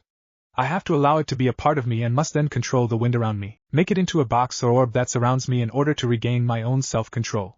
He sighed. The water one sounds way more confusing. She nodded. I know, Naruto-kun, there are no waterfalls close to Konoha. Hinata sighed. Naruto groaned before sealing away the wind and water scrolls. I've got a place. He sighed. Man, I sure hope she's pure heart edition, he thought. He'd already told her about the meadow, but he didn't go into detail. He blushed in stupidity. Of course she's pure-hearted, you baka. He screamed at himself. He led her to the top of the Hokage monument, and they jumped into the trees behind it. Naruto smiled at Kimmy when he and Hinata passed her and entered the charmed meadow. Kimmy smiled and shook her head with a chuckle before following them. Naruto and Hinata stopped at the entrance of the meadow and walked through the opening. Hinata gasped in awe. It's beautiful, she exclaimed. I know. He sighed, pulling her towards the waterfall. You can't tell anyone about this, Hinata-chan. It's a secret that only Kimmy and I can even think of telling anyone. Now, let's get started. He grinned at her, and she grinned back with a blush. Hinata walked to the center of the stream, breathing in the fresh scent of the air as she began to draw out chakra and went under the fall and began to flow with the water. She moved her arms up and down with a steady beat as the water showered down to her. She was soaking, but it felt wonderful, the sensation she had just flowing with the water, not against it, with it. Naruto went near the stream and began to meditate in HIH standing position. He opened his eyes when he felt the breeze and the wind chakra in his system get close to each other. He drew it out and began to move with the wind, as if he was a puppet on strings, but it felt nice and comfortable. Like he was flying and at any moment, he could take control. He closed his eyes when he felt more control, and he swept his arm out slowly, making a slow and steady breeze ruffle the leaves of trees and bushes alike. Hinata moved her arm, eyes closed, and felt the water flowing with her instead of her flowing with it. She felt dry, but she felt the coolness of the water there. She spun in a pirouette and felt free. She pushed her hands forward and then swung them back, thus succeeding in macing the water and orb around her, bounding of an invisible shield. She spun out from under the waterfall with a smile and let the water fall freely. She glanced down at herself, and surprisingly she was dry. She looked at Naruto as mini tornado formed in his cupped hand and then he made the orb and got out of the trance of wind. Her hair blew behind her when he let the orb free. They grinned at each other for a while. That was fun, they said together before laughing. Naruto grinned a foxy grin. With a little more practice, me and you can add this to our taijutsu styles, he said, and she blushed. Let's get back to our training ground. He sighed and they set back to training grounds 32. It was almost 7 o'clock, but they had plenty of time for a spar and their picnic, that Naruto had made a clone fix up for them. They spent the rest of the night laughing and joking and telling life stories. It was a blast. 2 weeks later, Naruto walked through the village, a grin on his face. He was late to meet his team, yes, but in a bad mood, no. He told Hinata of the QB the day before and she totally wanted to kill the villagers for the life he had. He sighed as he entered the training grounds to find that Kakashi was there and explaining more about chakra affinity. He turned towards the approaching genin. You're late, Naruto. An hour later than me. Kakashi sighed. Sorry, Kakashi-sensei. I was lost on the road of life. He rolled his eyes. Besides, I had things I had to do for later, unlike you, who's always just standing at that memorial stone for hours, just to be late and stare at Obito's and Minato's names. He smiled. I think they want you to at least try to be happier, he said, knocking on the side of Kakashi's head. He'd started to say sensei, but it was still a bit sarcastic. Okay, let's get to work on the jutsu I'm going to teach you 3 to go with your affinity. Kakashi began. To be continued. Naruto sighed as he walked down the street, staring at the sky with his arms behind his head. It had been a month and a half since his prank, only 2 weeks away from the Chunin exams, and he and Hinata are now really close. He even told her about Kyubi, and she wanted to kill the villagers for making him go through a living hell, literally. He was looking at the clouds, lost in thought when he felt a presence. He whipped around to see a square, cardboard, rock. He sighed once more and went over to said rock. He placed his foot over to top and held it down. You've really got to find new entrances, Konohamaru. He sighed. He felt something pushing at the box and removed his foot. There was a cloud of smoke and 3 kids stood in the cloud, coughing. A little too much gunpowder. Udon. Moegi coughed. Sorry. Udon coughed back. Moegi. That's you. Konohamaru whispered. Oh right. She nodded. I'm the sexiest kunoichi in kindergarten. I am Moegi, she said, getting in a stance, and I like numbers and math. Call me Udon.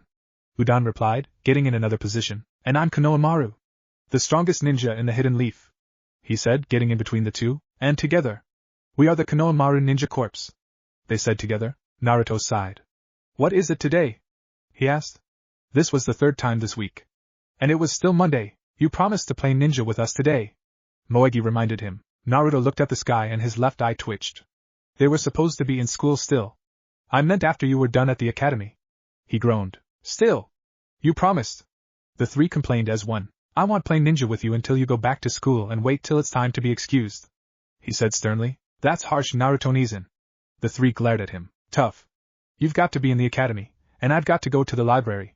He began turning when Konohamaru made to jump on his back and Moegi threw a stone at his back. He caught the stone behind his back with his left, and then hit Konohamaru in the head with his right.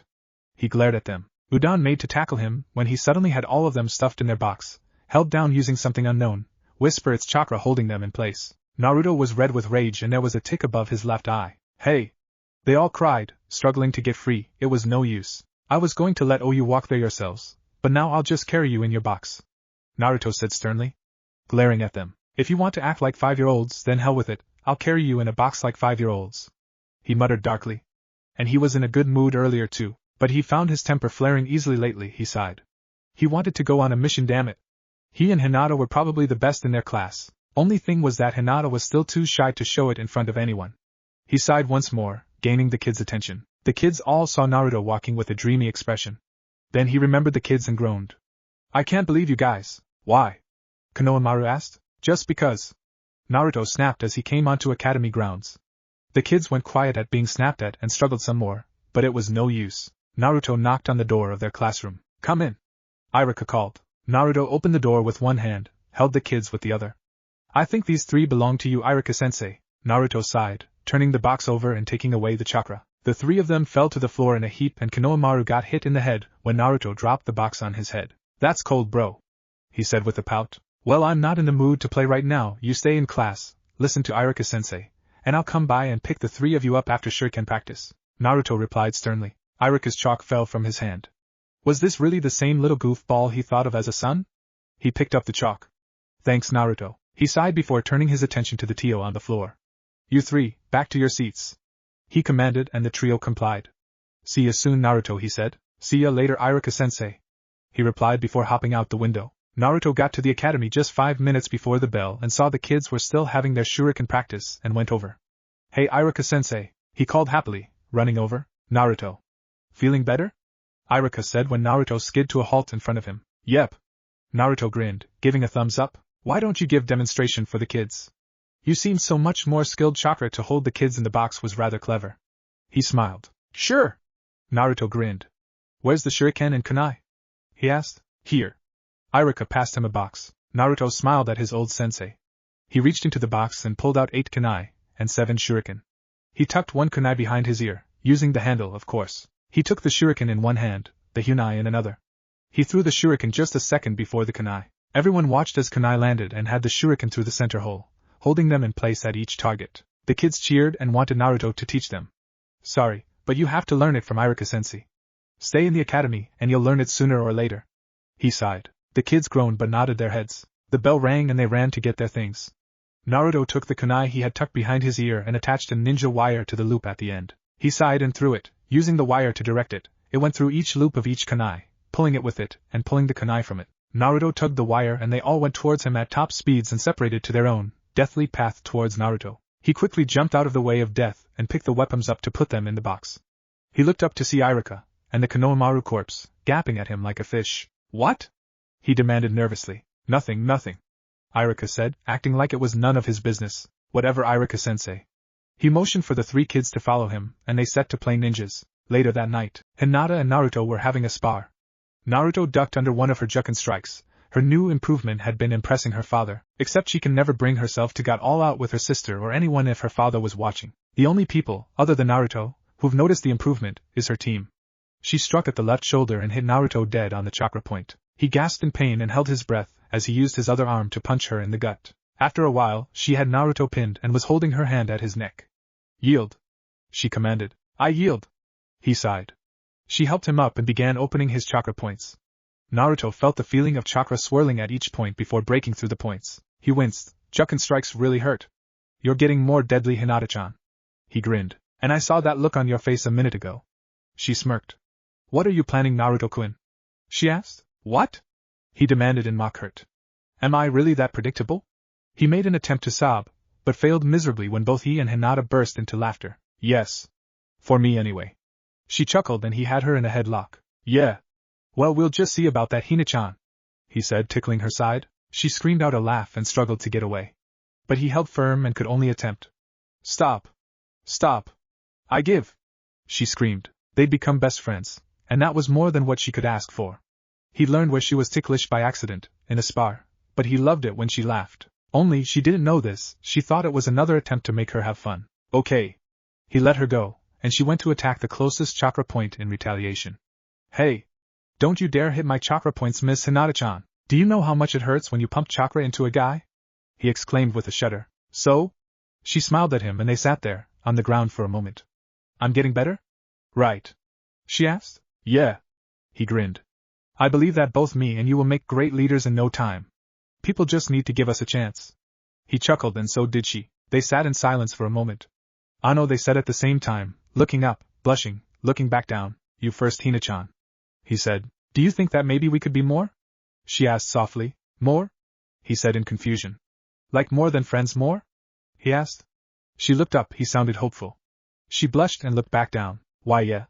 She continued to look down, waiting for rejection. He blushed so red that he felt faint. She felt it too. In his mind, he was jumping for joy. I hope so. He stuttered, causing her to look up with a gasp. Upon seeing his bright, red face, she nearly fainted herself. Really? She said, her heart racing. Yeah, I like you. You're my best friend, and I keep getting these feelings when you're around. So he looked at his hands and clenched them. Who cares what the council thinks? I could care less about those useless bags of flesh. He said, suddenly looking up. She smiled a true smile and hugged him. Really? She cried. You'd really defy the council for me? She felt tears in her eyes. Of course, Hinata-chan. He grinned at her. Even if we have to keep it down for a while, let me gain some more respect, and then let everyone know. He grinned at her, she grinned back. Besides, we can still meet like this. She smirked as she let him go. I like it. She nodded. Now, what is it that you're planning? She inquired. He looked thoughtful. I think I figured a way out of Jukin strikes. He smirked when her eyes went wide. Strike one of the chakra points on my arms so I can test it. He said. She hit one and he sat there, a look of concentration plastered on his face. When he opened his eyes, he looked at her questioningly. Did it work? He asked. It's reopened about a quarter. She said in shock. We should do this tomorrow. Naruto nodded. But for now, let's practice our affinities. She nodded and they set towards the meadow. They got there and Naruto and Hinata began their exercises. Naruto and Hinata didn't need to do this, but hey, practice makes perfect. And they needed to make it perfect. Naruto and Hinata were learning jutsu to go with their affinities. Naruto had learned to make chakra blades and enhance his sword and kunai with chakra, and Hinata could make Mizu Bunshin and could make a wall with water to protect herself. Naruto sent a few clones to go and work on his fire affinity, a few to go work on water, and some to go and study some things that he was lagging in thanks to his new companion. But thanks to her, his stealth skill is high enough that even if he was right behind one, a Hyuga would have trouble finding him. He now has the best stealth and hearing and eyesight in all of the country, even the nation. He sighed when they were done with their elemental training. Kimmy walked over and smiled. You guys are on your way to being great. She encouraged and Naruto grinned. Kimmy says we're on our way to being great. Naruto told Hinata with a grin. Thank you, Kimmy. She smiled. Kimmy nodded and walked into the trees. Come on, Hina-chan. He grabbed her hand and led her towards the village to get some dinner. Dinner's on me tonight. He grinned. But Naru, he cut her off. No buts, consider this our first date. He chuckled and shook his head at her blush as he led her to the bakery. Where are we going? She asked shyly. Naruto ordered some pastries and bread before paying for it. He went into a store and came out with a basket of strawberries and sandwich meat. He led her to a vegetable stand and got some lettuce before saying, We're going to have a picnic on the beach. He nodded. She blushed and so did he. I just thought of it. I figured that since it's the first date, it should be spectacle. He whispered in her ear. She blushed so red at that, people who noticed just knew something was up. The beach. Naruto took off his jacket and laid it out. Hinata followed suit and they began to make sandwiches. They'd eat sandwiches and then have strawberries for dessert. They looked up and quickly looked down with the deep blushes. She is so hot. They thought as one, shyly glancing up at one another. Why don't we start eating? Naruto stammered. Oh, okay. She nodded, taking a sandwich at the same time as him. Their hands touched as they grabbed one, and they both felt rather faint. Naruto shook his head and took a bite of his food. By the time they'd eaten the sandwiches, they'd forgotten about their embarrassment, and were laughing and joking as they began to eat some strawberries. So, your bind snapped on you in the middle of your team practice, and your weights became heavier? Right in the middle of your spar with Sasuke? She said, trying to contain her giggles. Yeah. He threw his arms out in front of him. And I fell forward and ended up beating him because I quickly recovered and had him down because he thought I fell because I was exhausted.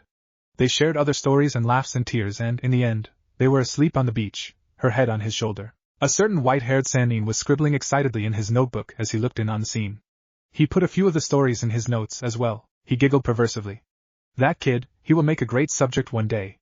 Jiraiya chuckled softly before vanishing from Vi. Naruto had rolled to the side and his face landed in someone's hair. He looked around wildly. Seeing Hinata, he blushed and silently thanked Kami for letting him be able to control his binds subconsciously. He looked up and saw it was nearly 4 o'clock in the morning and sighed. Stupid Kyubi, he was having a very nice dream. He blinked back the haze and stared at Hinata's peaceful face. He smiled softly at her. Hinata-chan. He shook her lightly. Her eyes fluttered open and she blinked at him. Her eyes widened and she stood up with a hardly audible eep. Her face was so red when she swayed to the left, and he quickly caught her hand, pulling her down next to him. Hinata-chan, do not faint. He commanded. She blinked and shook her head to clear it. Naruto-kun? She asked, looking at him. The one and only. He grinned. She blushed once more and smiled softly. She sighed and leaned her head on his shoulder. What time is it? She yawned. About 4 o'clock. He replied. Oh. She frowned and looked at their surroundings. We're still at the beach. She commented. Yes. Yes, we are. He nodded, causing some sand from his hair to fall on her nose. She wrinkled her nose with a giggle to get rid of the sand. Do you think your family's worried? He asked. Not really, no. I've fallen asleep at the training grounds overnight before. They won't worry unless I don't get home tonight. She smiled sadly at the ant that walked across her bare feet. I'll race you to the water. He challenged. I don't have a swimming suit. She said with a pout of mock shame. Well, what a coincidence, neither do I. He grinned. I guess we'll just have to go with our clothes on. She smiled the truest smile he's ever seen and then stood and pulled him to his feet. Come on, she said, and they started running to the water. They kicked and splashed in the water, throwing water at each other. She pulled some water and infused it with chakra before using the chakra in it to levitate above her palm and used it to make a ball of water that went at Naruto at a high speed. He pulled some wind in front of him to block it, but he STLL got splashed from the water. So that's the way you want to play it, EY? He challenged, making a gust of wind to push the water at her. She screamed in delight as she turned in a swirl and tried to avoid it with her surprising abilities with water. Unfortunately, she still got hit by at least a quarter of the blast and skeeled before she smirked, took in a deep breath, and went under the surface. Naruto followed suit, and soon they were swimming with the fishes as Naruto made clones to do the training that Kyuubi kept growling about at him. They broke the surface and immediately gasped in the air they could before being submerged in the depths of the sea once more. They smiled under the water and began having an underwater taijutsu match. When they crawled up the beach and to the jackets, they were panting and laughing at their own expense. That was so much fun! She exclaimed, falling onto her jacket. You can say that again. He chuckled, landing beside her. The two of them were soaking. Naruto closed his eyes and made wind to dry them off. Hinata giggled at the shiver that went down her spine from the cool wind. She used her ability to dry their hair, and they burst into laughter once more. You know what, Naruto-kun? She asked, drawing his attention. No. What? He asked. Kurenai-sensei said that even the best water and wind users took years to be able to do what we can right now. She commented. That just proves that me and you can be the best. He grinned and she giggled. Besides, I'm betting on us being the best by the end of a 3-year period at least, he added, making her blush. You really think we could do it that fast? She asked. Yep, with the help of our truest friends we could, he said, turning onto his back. Hinata leaned her head against his chest and they lay there for a while, lost in their own thoughts. Naruto winced as Kyuubi sent heat through his body. Kyuchan says we should start our training now. He groaned. She wants you to be strong so she won't be killed, Naruto-kun. It's only natural of her to do so and want you to train, Hinata explained, but still had a look of annoyance on her face. Want to see what I do in the mornings for warm-up? He asked. You can join if you want, okay, she said shyly, and they began doing push-ups and sit-ups and all that other good stuff. When they were done with this, Hinata groaned and fell back onto her jacket. You've got way too much energy for your own good, she told Naruto. I've been told this before. He smirked. Now I've got to work on my medical ninjutsu and my kenjutsu. If you want, you can join me in doing the medical ninjutsu, he offered. Okay. She seemed to perk up at this. They spent the whole morning training in Luing, and then swimming the same way they had before to wash up before meeting their teams. Naruto looked up at the sky when he and Hinata broke surface again. Kakashi is probably already there. He sighed, glancing at Hinata. She sighed. My team meets in 10 minutes. She supplied. She and Naruto swam back to shore and Naruto dried their clothes with his wind, and Hinata took out the water in their hairs to keep it from dripping into their faces. They put on their shoes and jackets, after the two were shaken of sand that is. They packed up the trash and walked up the beach, Naruto's hand around her waist, her arm around his shoulder. They put the trash in a garbage and went their separate ways. They thought on it as they walked in opposite directions and blushed. Naruto entered the training ground and ducked beneath a punch from Sakura, who was red in rage, nostrils flaring. Where have you been? She shouted, punching at his face. He grabbed her hand and kneed her in the stomach to make her stop and go numb.